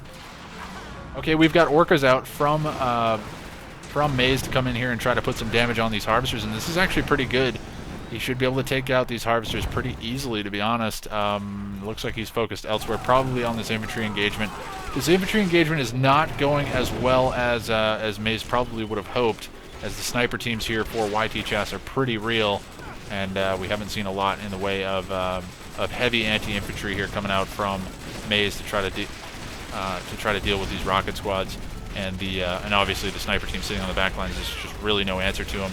It looks like there is going to be additional infantry going to be dropped on the front lines here for YT Chas. Going to be feeling pretty comfortable to drop those guys right on the front lines, and there will be a couple of veteran squads there, so they're going to be able to do a bit more damage. And I think it's honestly just the slow roll to victory here for Team Real Oleg, as they did get a cheeky MCV capture here off of Bike Rush owns. And, you know, sometimes that's what you just need in order to stay alive. And Maze has been completely beaten off of this original field here from Bike Rush. They'll still have a power plant here, but that will probably get picked off in the near future. Orcas come in once again, going to be just trying to thin the numbers here from Anj, but loses a Orca, maybe two. Nope, one Orca does go down, but the Pitbulls are going to give chase. And meanwhile, we do have YT Chas just continuing to push forward with the infantry. Sonic Emitter comes down. That could actually do quite a bit of damage. Great split move coming out from YT Chas. Unfortunate just RNG pathing right there, as we did see the majority of that infantry. Wow, he actually took out a lot of the sniper teams. Holy cow, that one Sonic Emitter did so much work. Wow, that was a lot of sniper teams that went down, and that's a lot of money when you think about it. But there are now Railgun Predator tanks rolling into the base here for Enjinice. Going to be able to do quite a bit of damage. Puts these harvesters down to about half HP. And we have Pitbull mortars done as well. So the Pitbulls themselves going to be able to deal quite a bit of infrastructure damage as they move forward. Orca Strike's coming in. Orca's done now for YT Chas as well. So it's looking like the siege is on here. And Maze, I don't know how he's going to hold the line. He's got 2 MCVs. He's got a ton of production. I mean, he's got 2 MCVs. He had 3 war factories. He just lost one of them. He's now dropping, barracks here on the front lines. Going to be drafting up some base defenses and going to be trying to hold the line. Not sure where that MCV is going. It's packed up. It looks like it is going to maybe go for an expand towards YT Chas. That would be kind of interesting. I'll commend Maze for trying to hold the line here, or rather, he's actually doing a pretty good job of holding the line here. But I think, honestly, in this war of attrition, it's just not going to work out for him. Even if he manages to hold the line for the remainder of this fight, he still only has that amount of Tiberium left to gather, and then he's going to be in a very bad situation. The MCV, great control there from Maze to actually deploy that MCV, but honestly, I think there's enough Orcas here to just brute force that construction yard down, even when it is deployed, and he will be able to take that out. So second MCV is gone here for Maze. He did manage to get a refinery down, but it's not going to matter too much. Wow, he actually gets an anti-air battery as well. So maybe expecting this to be the case. GG finally comes in for Maze, and that is going to be it. Team Real Oleg even up the score 1-1. So it must have been a cheeky engineer APC grabbing the MCV of Bike Rush owns. So he departed about a little under 2 minutes there into the game, and what left Maze to 1v2, and Maze actually did pretty well. I would say he needed to do a bit better on the front there against YT Chas, so that way he had a better foothold when Enjinice finally came around. But Enjinice with the tech advantage and just the sheer numbers advantage, just based on the fact that he's been able to harvest pretty much untouched, while YT Chas put all the pressure on.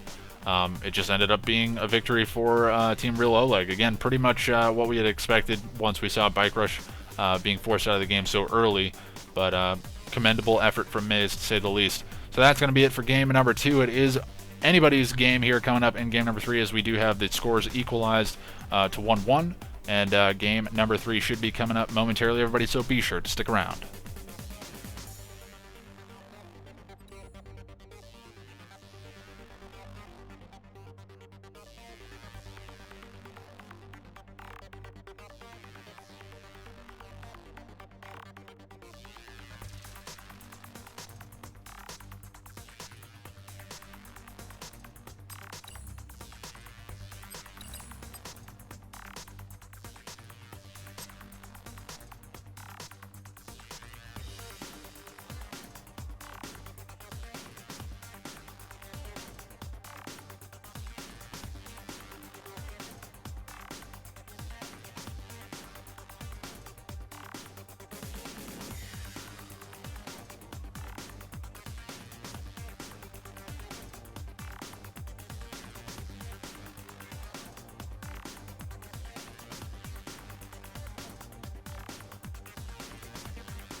Hello everybody and welcome to game number 3 of our best of 7 final series, and that brings us to the map Battle for Middle Egypt. And spawning in the upper left hand corner as the first member of Team Bot Putin as the red nod, we have Bike Rush Owns. And then sliding over to the top right position, his teammate as the cyan nod, we have Maze. And then going down into the bottom right position as the first member of Team Real Oleg as the blue scrin, we have YT Chassis 600 full. And then sliding down into the bottom left, his teammate as the pink GDI, we have Enjinice. And it looks like we're already going to see an APC engineer coming out from Enjinice. Wants to maybe do the same exact thing that he did to Bike Rush in the last game. Actually, is that 2 APC engineers? No, it's just 1 APC there. But Beacon's already coming out. It looks like Bike Rush is taking a look over on the right-hand side, realizing that the expansion is coming out here from YT Chas on the in the bottom right. I don't know if these APC engineers have actually been spotted. I would imagine Bike Rush is probably expecting this flame tank out for Bike Rush. He may not actually have an answer to this. 2 APCs coming in here. Where's the second APC? Where's the second AP? What? Where? I'm so confused. Where did the APC engineer go? Was that one ahead of the other one somehow? It shouldn't have been. Okay, well, I'm lost. I'm not sure how that happened. There's another APC engineer anyways. Maybe he actually pulled it back. I'm not quite sure. But anyways, where is the flame tank? There was a flame tank. Where is that? Totally lost track of this stuff. Where is the flame tank? There it is. Okay, there's a flame tank coming out from Bike Rush. I just want to keep an eye on these early harassment units because obviously they can have a very significant impact in the game, and the game seems to be lagging a bit here. Not sure what's causing that, but APC engineer here for Enjinice on the left-hand side going to be moving out again, and I think he should be able to get in pretty much untouched. I think he may be able to grab himself a war factory or even a refinery. I would imagine war factory is probably more worthwhile to grab up there. But flame tank still moving around here for Bike Rush. Not quite sure where he wants to go. It looks like a couple of bikes maybe went down there for Bike as well. Flame tank being forced back here. It looks like it has been spotted pretty handily here. Oh, these seeker tanks taking huge amounts of damage here, close range. As one of my more favored streamers would say, it is melee range. But anyways, APC engineer came in here from oh my god! Enjinice! He got the MCV of Bike Rush. He's gonna get a refinery as well. Oh my god! Bike Rush Owns has been absolutely punched in the mouth in the last 2 games. What is he going to do to answer this? He's got a war factory. He's not out of this game yet, and I bet he is fuming mad right now. He has lost 2 MCVs in the last 2 games. I would be furious. Oh man, somebody was asking what cheese is the most difficult to deal with. APC engineers is definitely the most frustrating for me. I don't know about Bike Rush, but I would imagine he's feeling the same way right now. Holy cow, 2 MCVs in 2 games at the very beginning of the game too. Pretty critical stuff. This time around he does have a war factory, so he's not out of it. But he is in a tough position here. A couple of flame tanks out from Maze going to be getting spotted here. Not going to be able to sneak around the right-hand side of the map. Going to be getting caught out here by some seeker tanks coming out from YT Chassis 600 full. And wow, Bike Rush, yeah, I bet he is just fuming right now. Oh man. MCV is back out now, but he is so far behind, and it's really going to start showing here pretty soon. I mean, he lost his infrastructure here. Oh man, Bike Rush, you actually kind of want to feel bad for him, despite the fact that he's definitely a favorite to win pretty much any tournament he plays in. You kind of have to feel bad for him. Wow, those harvesters are very, very heavily damaged. It looks like 1 clicks came in from Maze, managed to take out 2 of the refineries, but a couple of those harvesters managed to sneak away with just a tiny bit of HP left. So Maze is going to be inflicting a bit of economy damage here, though there's not really well, actually there is a fair bit of Tiberium here left on that field. And I see that the chat's finally catching up here. But Enjinice moving in again with another APC engineer into the base of Bike Rush. Really wants to start doing some work here. Another APC going to be moving forward. He could get a mine drop down and maybe kill off a couple of these rocket squads. Nope, he will not be able to get that engine, or rather APC in. It is going to be double... double MCV out for Bike Rush. Oh my god, it takes a lot of damage though. and there are a decent number of Predator tanks moving in here. Predator tanks can actually come in here and get a crush on these rocket squads. APC is going to be moving in as well. Engineer jumps out. Will it be able to grab the MCV? Will he get... Oh, he forces the sell-off of the second MCV from Bike Rush.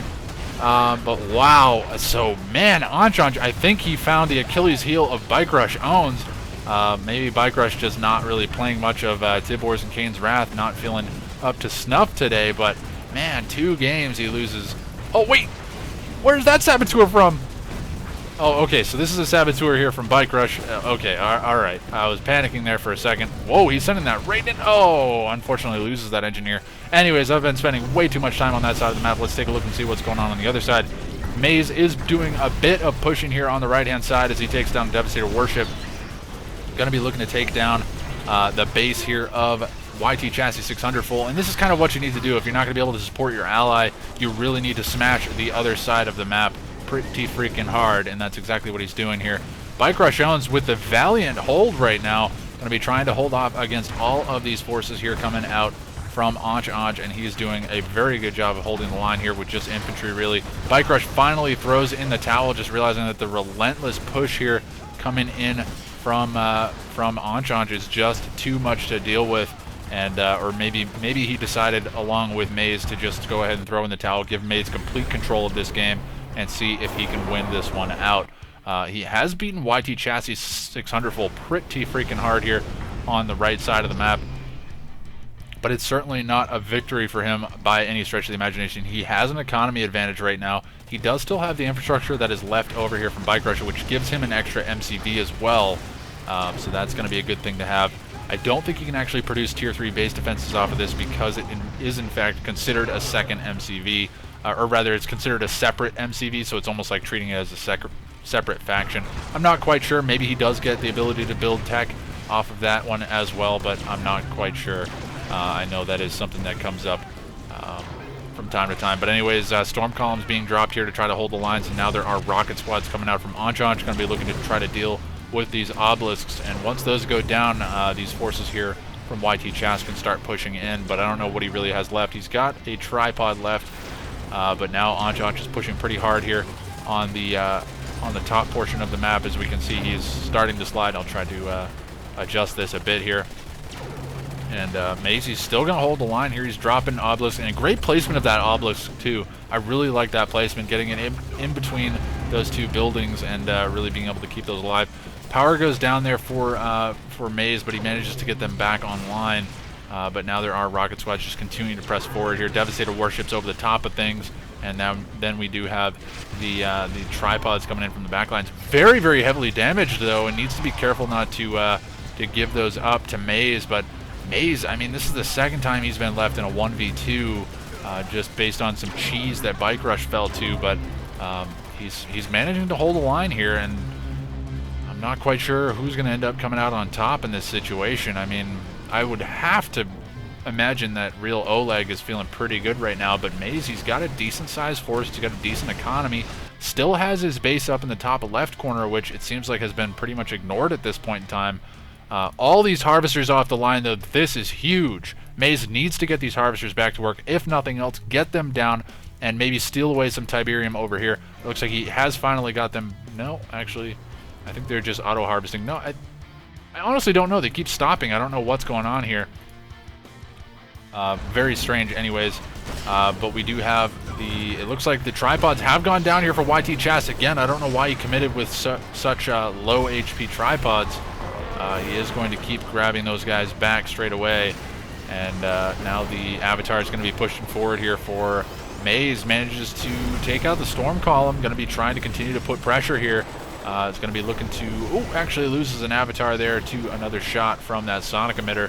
Sonic Emitter actually doing pretty good work here for Anch as he's managing to take out the garrisonable structures here by just force firing, but a final shot from that storm column will take down that remaining Avatar. Looks like Devastator Warship falling back from taking quite a bit of damage there. But again, Anch, he's just starting to put the pressure on really heavily now. He's got Tier 3, he's got Juggernauts, and they're going to pound away at this base, really completely uncontested.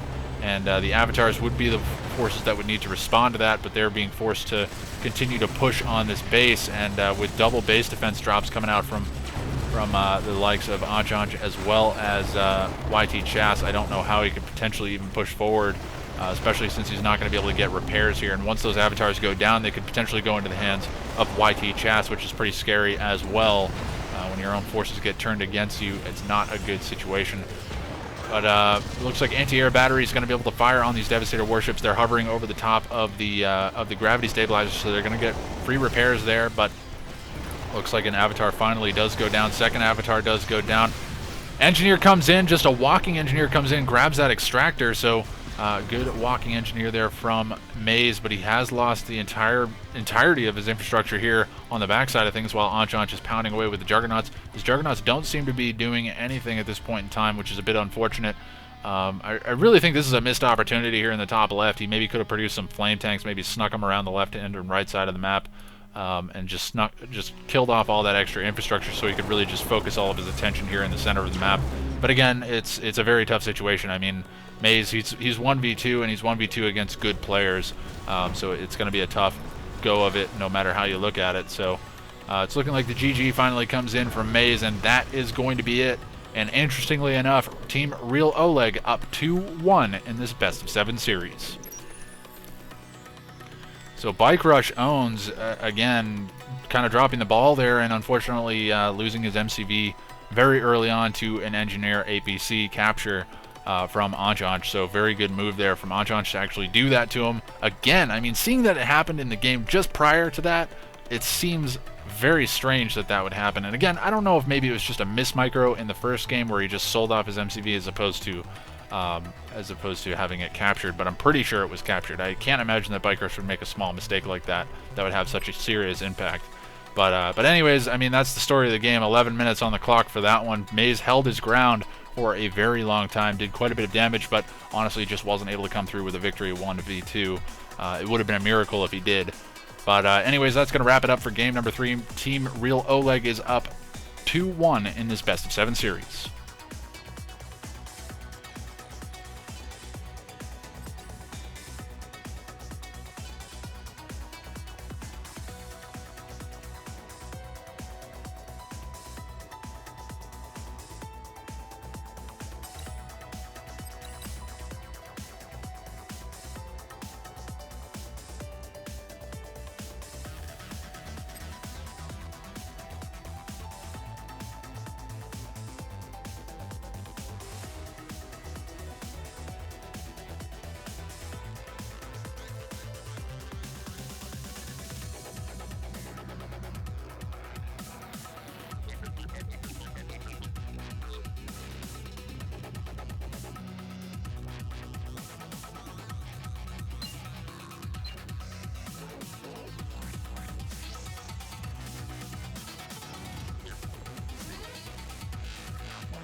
Hello everybody and welcome to game number 4 of our best of 7 final series here for today, and that brings us to the map Crater of Carnage. And spawned in the upper left hand corner as the first member of Team Real Oleg as the blue GDI, we have Anjanj, and it will be APC Engineers coming out for him again. And then in the top right corner, his teammate as the yellow Nod, we have YT Chassis 600 full. And down in the bottom right corner as the first member of Team Bot Putin as the Cyan GDI, we have Maze. And the man that has been forced out of the last 2 games, unfortunately due to cheese, as the red Nod. And rounding out Team Bot Putin, we have Bike Rush Owns. Let's go ahead and pop that up on the scoreboard. So Team Real Oleg, despite not looking great in game number 1, they have managed to come back and win a commanding 2 games here in a row. But I think once these APC engineers go down, as long as Bike Rush can deal with this stuff, I think he should be okay. Because honestly, we haven't really seen him as a threat in the last 2 games. He's held the line and managed to trade pretty well, despite being forced out of a game, but he just really has been a non-factor, and Maze has been kind of forced to 1v2. But the fact that Maze has been able to do a quite good job at 1v2ing, I think that's an important thing to consider here. So I think something that would probably be worthwhile is to maybe think about NG APCing Maze instead of Bike Rush this time around, just expecting that Bike Rush is going to be really, really on his game about not getting captured here. So we'll have to see. But the MCB is on the move here for Bike Rush. He's spread his base out very, very far apart, so smart move. Going to be just preventing any Catalyst missile from coming in and just wiping out his entire infrastructure. But let's take a look and see. It looks like it is just some garrison wars here, and again, something that's worth noting that I didn't actually mention when it was happening. Enjinice managed to grab that Tiberium spike with the bike buggy that was there from Bike Rush, but Bike Rush has moved in and he's taken out something here from YT Chassis 600 full. It may have been some bike buggy of his own, not quite sure, but just going to be assisting his ally a little bit.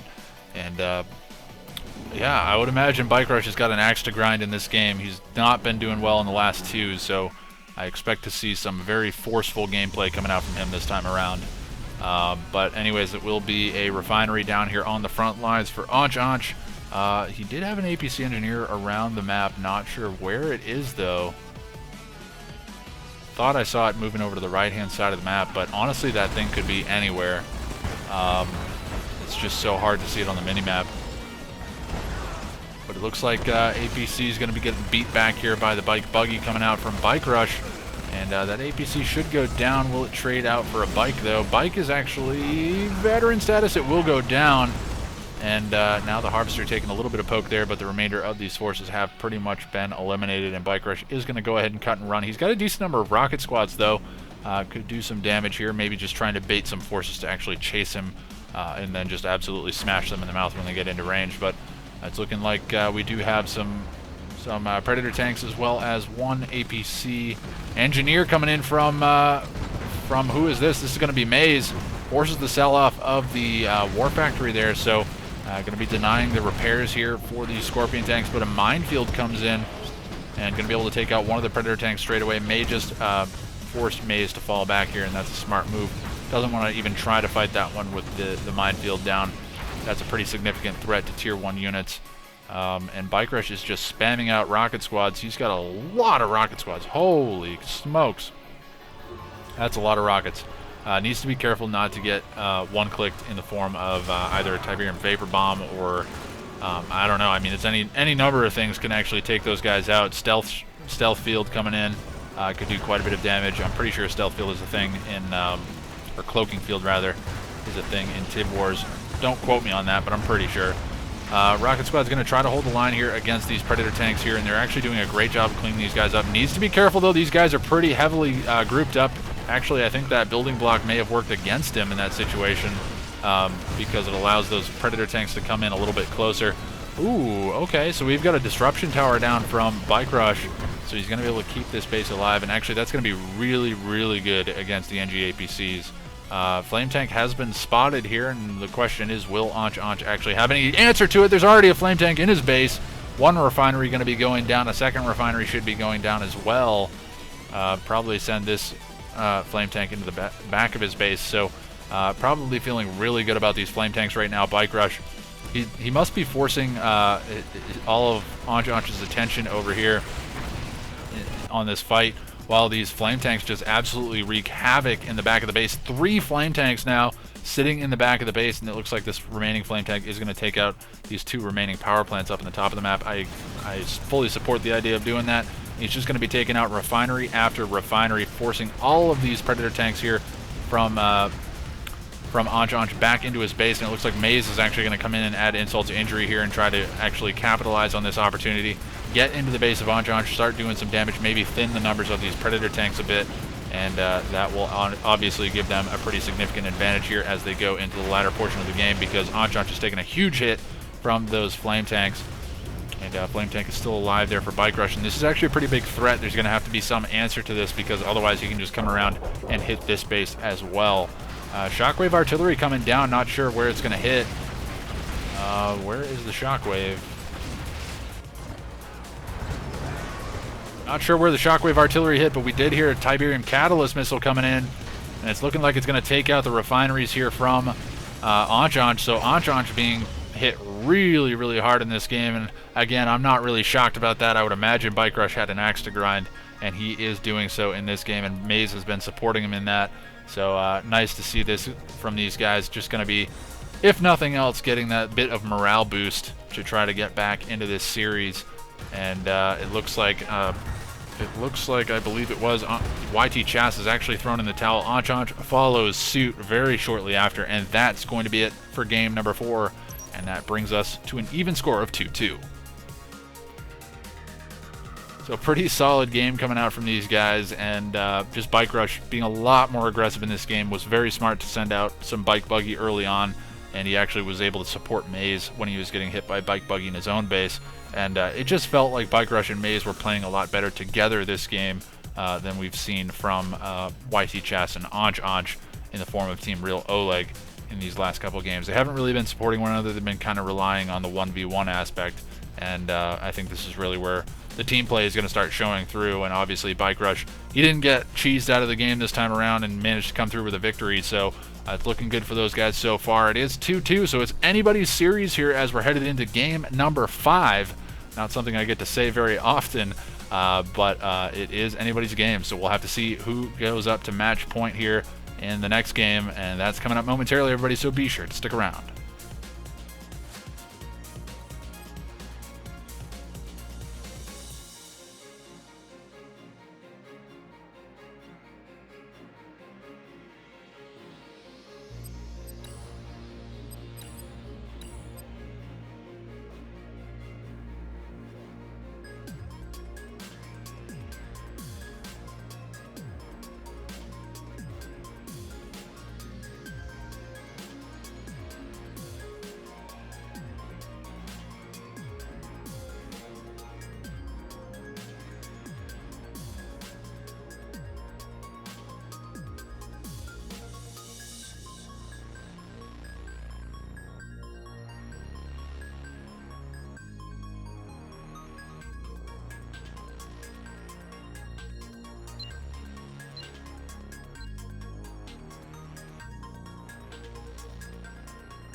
Hello everybody, and game number 5 brings us to the map Crater of Carnage.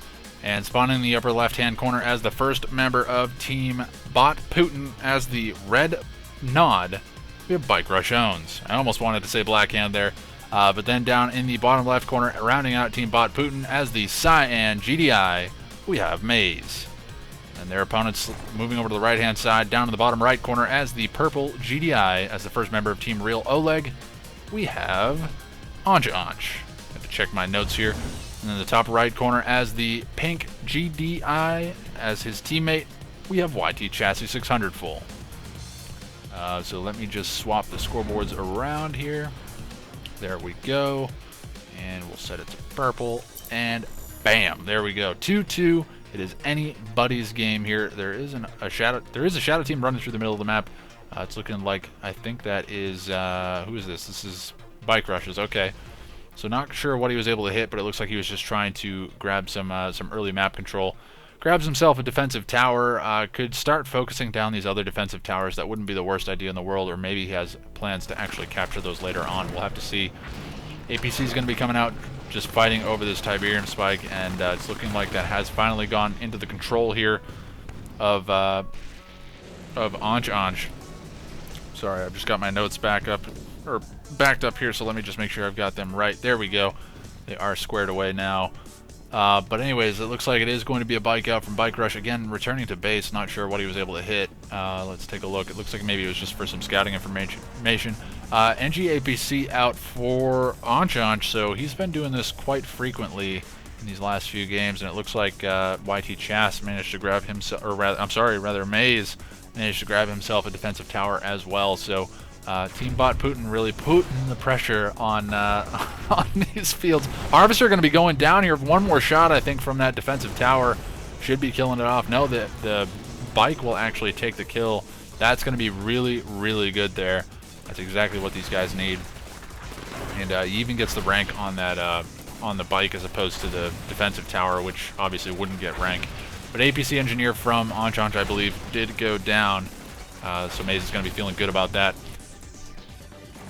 And actually, interestingly enough, the Tiberium spike in the top of the map has not actually been captured yet, whereas Maze has 2 Tiberium spikes here on the other side, and then I believe this is YT Chas's spike in the back side of things. So very interesting to see that top spike nobody has actually committed for yet.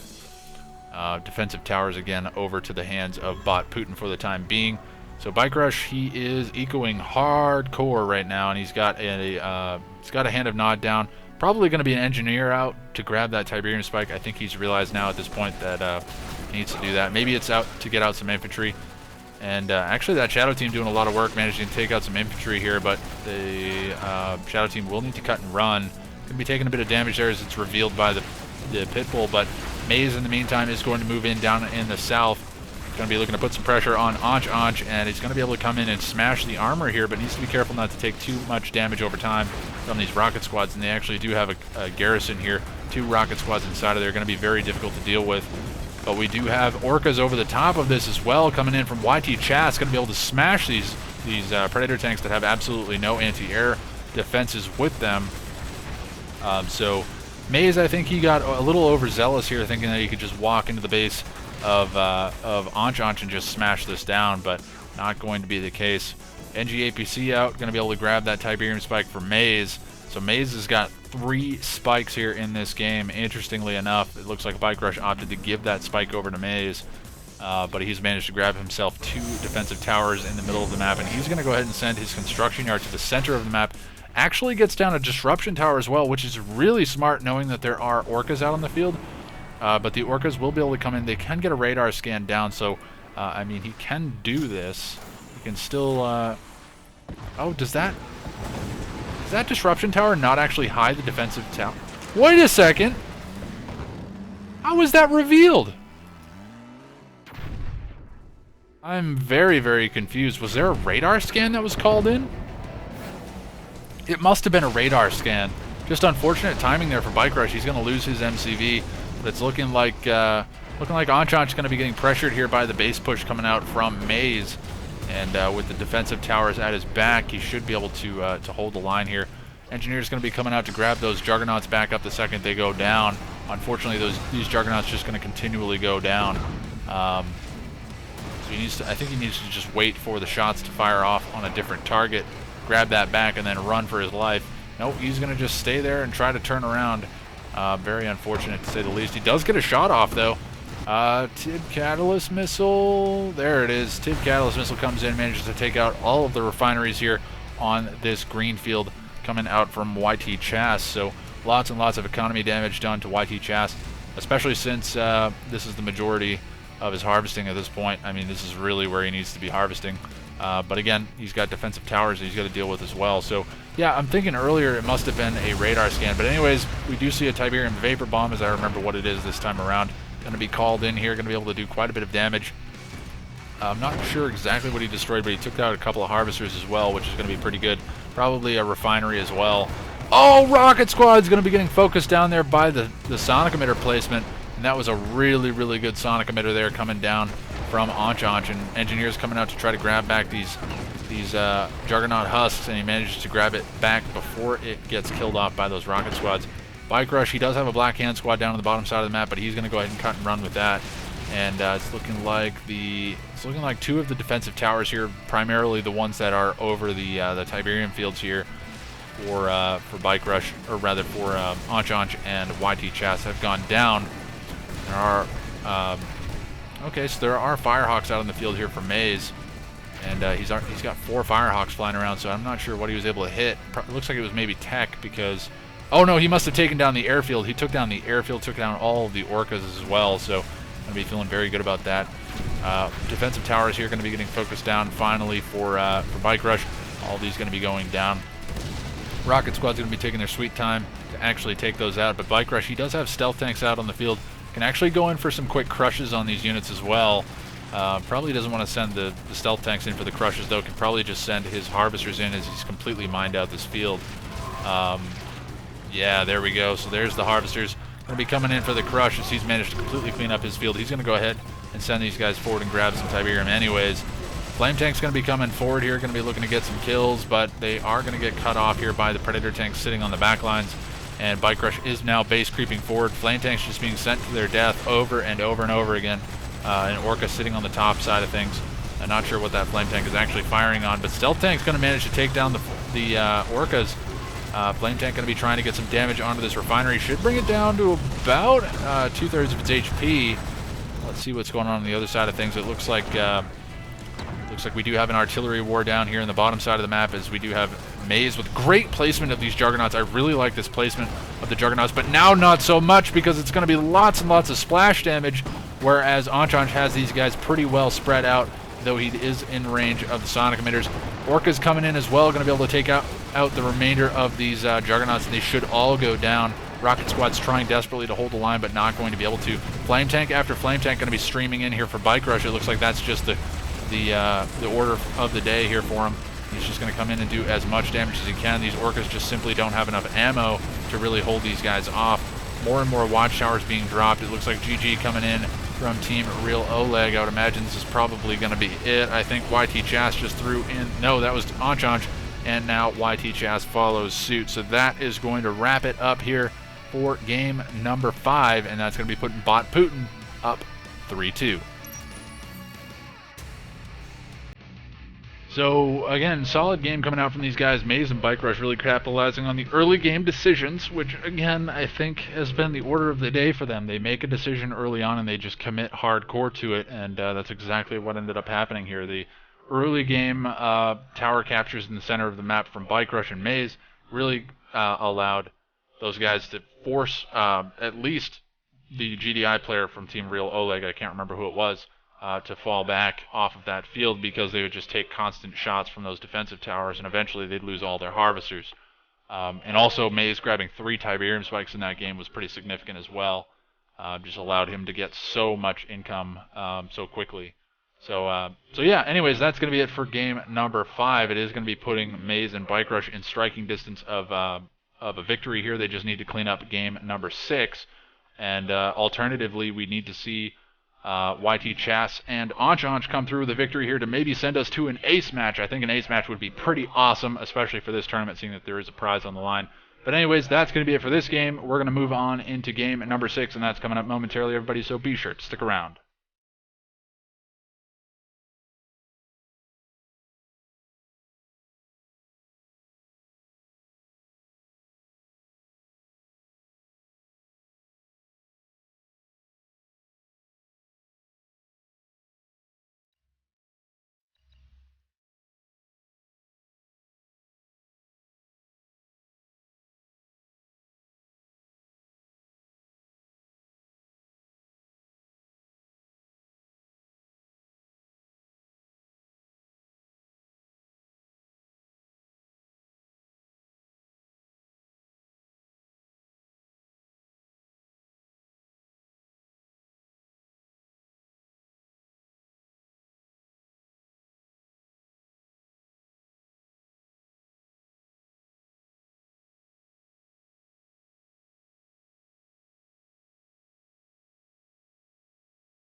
Hello everybody and welcome to game number 6 of this best of 7 final series, and that brings us to the map Coastline Chaos. And spawning on the left hand side in the top left position as the first member of Team Real Oleg, as the purple nod, we have YT Chassis 600 full. And then sliding down to the bottom side of the left hand side of the map as the, pink scrin, we have Enjinice. Just couldn't get that color out of my mouth there. And then down in the bottom right corner as the first member of Team Bot Putin, as the cyan GDI, we have Maze. And then in the top right corner, his ally as the red GDI, we have Bike Rush Owns. So it is 3-2 in favor of Team Bot Putin, and Team Real Oleg, they need to make something happen in this game. If they don't win this game, it is GG, well played for everybody, and Team Bot Putin will take a victory overall. And there is some cash on the line here, so nobody wants to just go down without a fight. So I expect a very, very good game here on Coastline Chaos. Should be pretty chaotic here in the center of the map. I fully expect there to be a larger battle here and potentially here. That's usually how these end up going. Unless some of this early game cheese ends up paying dividends for somebody, we'll have to see how it ends up going down. But anyways, no MCV pack up just yet, so it's looking like it is going to be a fast airfield coming out from Maze. Interestingly enough, I would imagine it has been spotted here by Enjinice at this point, or I'm sorry, by YT Chas rather. But Bike Rush alternatively has a scout in the base of YT Chas as well, and is getting plenty of information as we speak.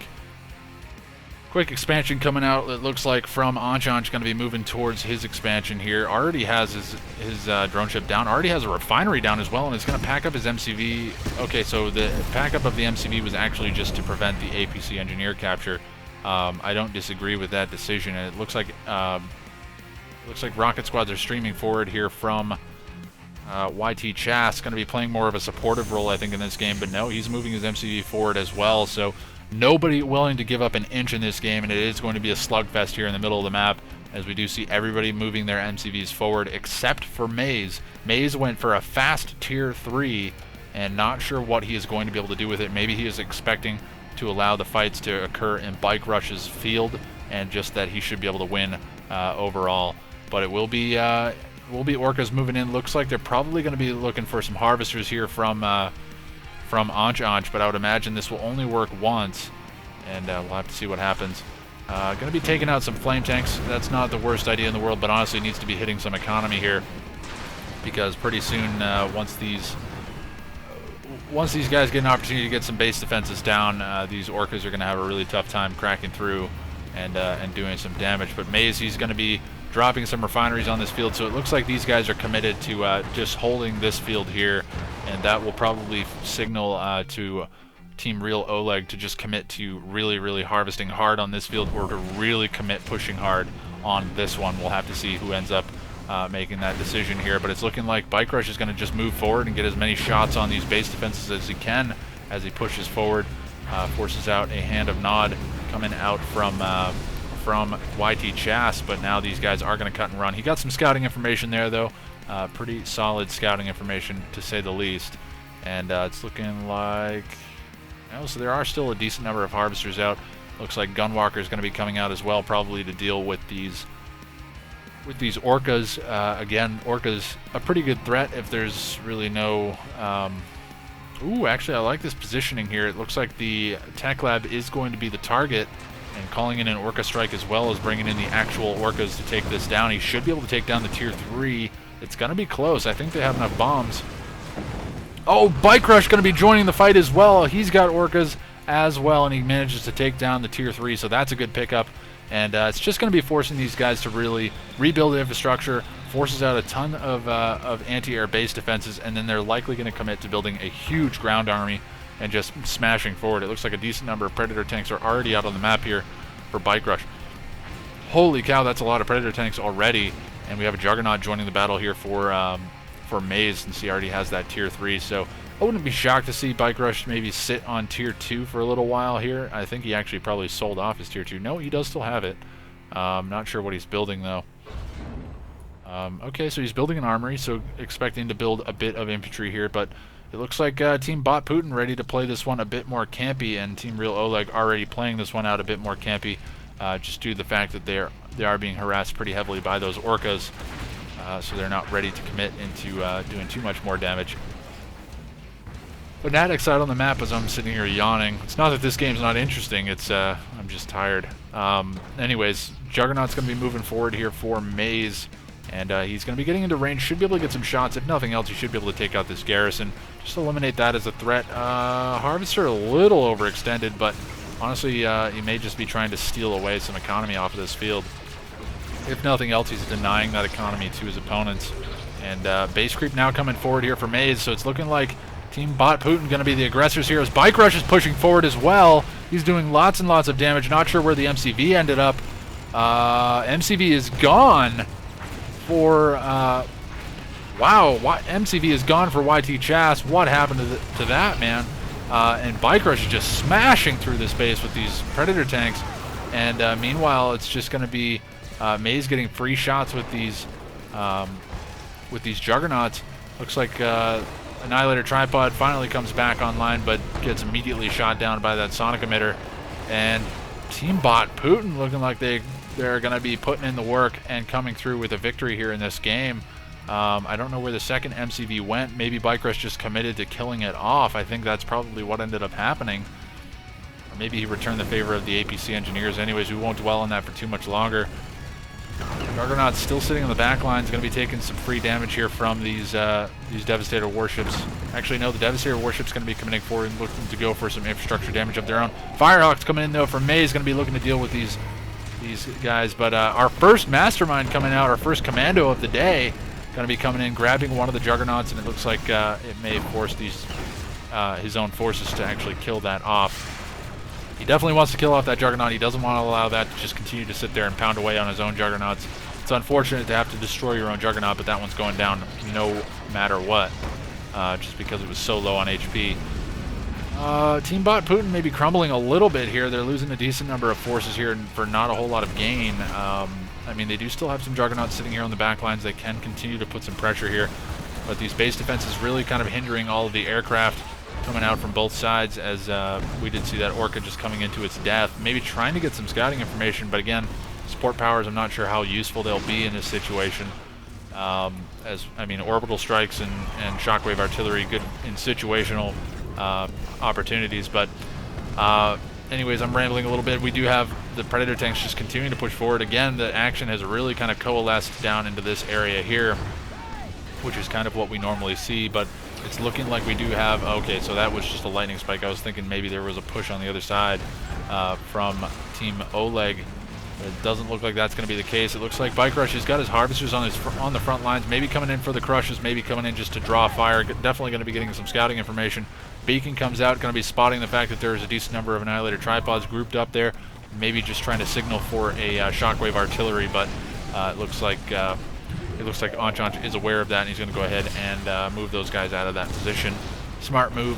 But anyways, Juggernauts being allowed to do what they do best, just sit on the back lines and rain down death and destruction as they're just continuing to kill off all of this, all of the economy infrastructure here of Enjinice and YT Chast, and finally forces the sell up of one of the refineries here as well. So I'm thinking this is probably GG here for Team Real Oleg. I mean, Bike Rush has just been continuing to eco here on the backside of things as well. Got a decent number of sniper teams out. He's actually got a decent sized force here moving around the map, but it's really Maze with the remainder of his Juggernauts that are going to be pushing forward. He's got some Zone Troopers as well, which are going to be a really good way of dealing with these Annihilator Tripods. Not sure what happened to the Mastermind. It does not appear to be around anymore, though. It may have gone in for like maybe a MCV capture or something, but that's probably why these sniper teams are out on the map. I don't know if the sniper teams actually give the bombardability to these Juggernauts if they're not on the same, if it's not the same faction.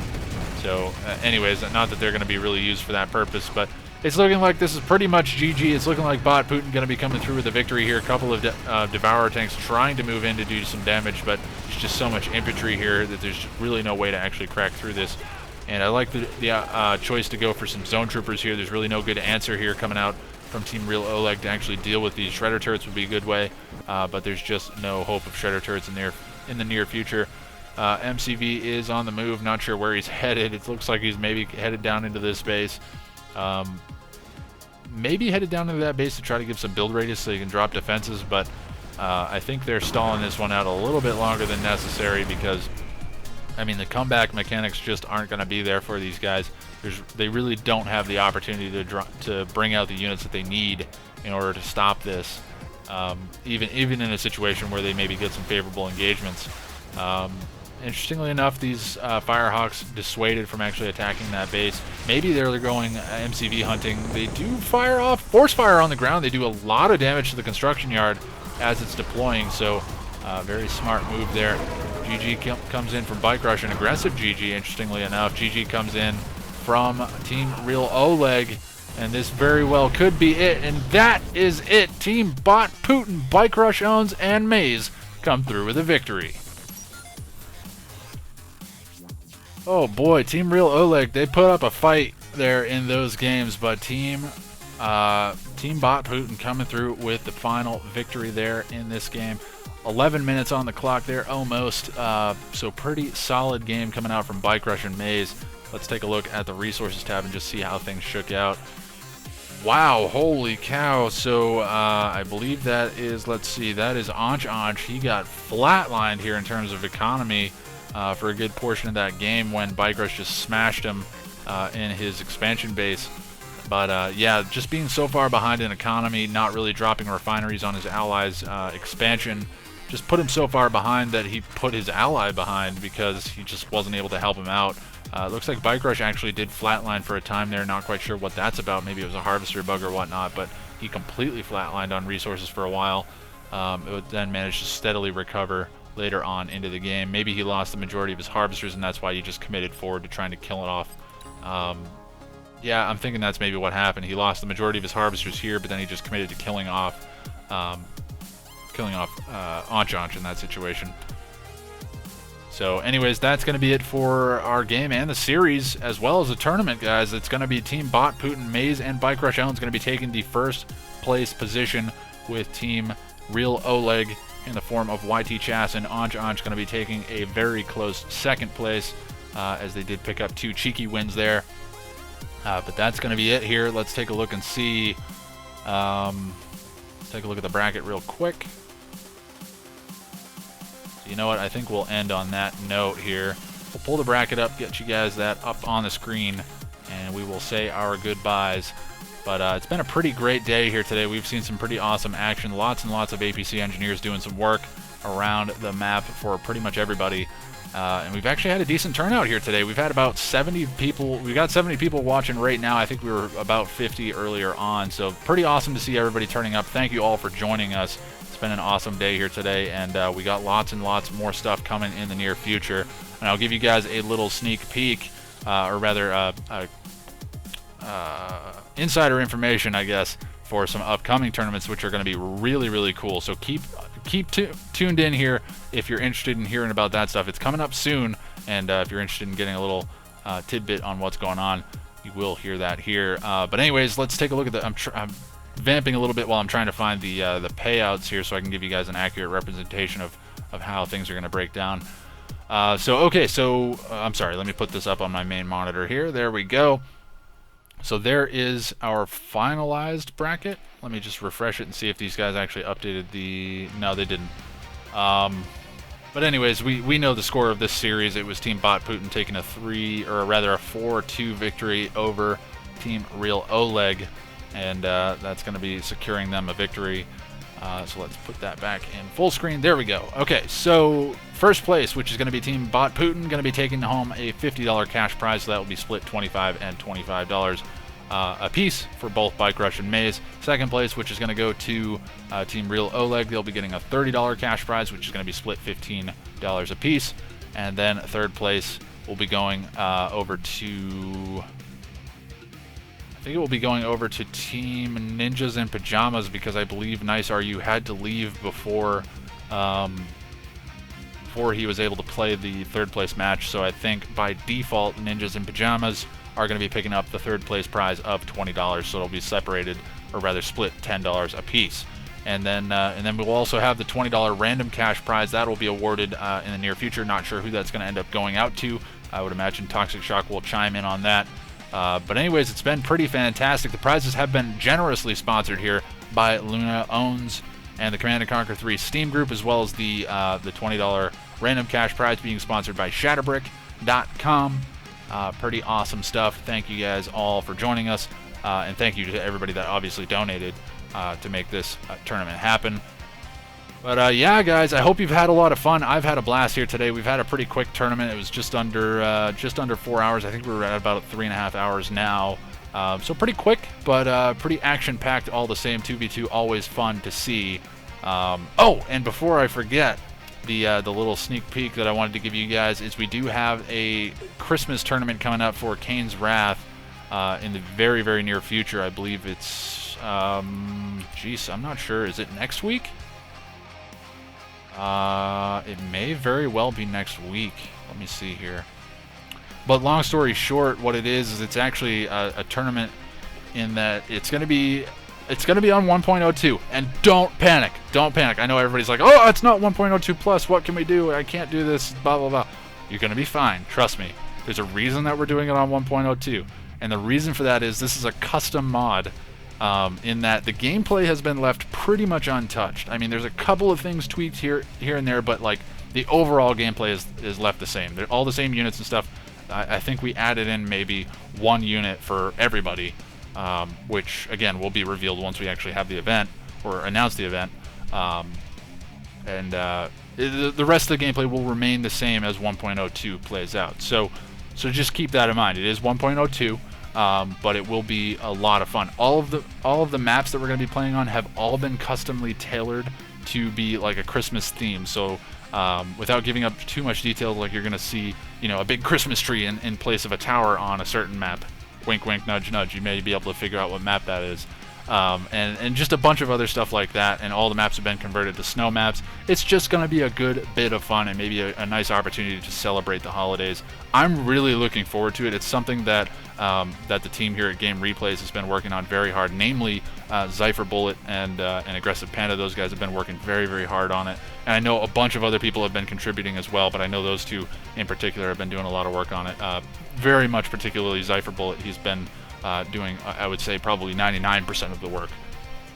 So exciting stuff coming up, guys. But not to take away from today's event, we had an awesome day here today. The Tiberium Wars Nuclear Winter 2 vs 2 tournament has concluded. Team Bot Putin, Bike Rush Owns, and Maze going to be coming through with the victory. And congratulations to everybody that participated and played. Thank you all again for watching. I think we hit upwards of about 76 people watching the stream here today, so it was a great stream. I hope you guys all had fun. I know I certainly did.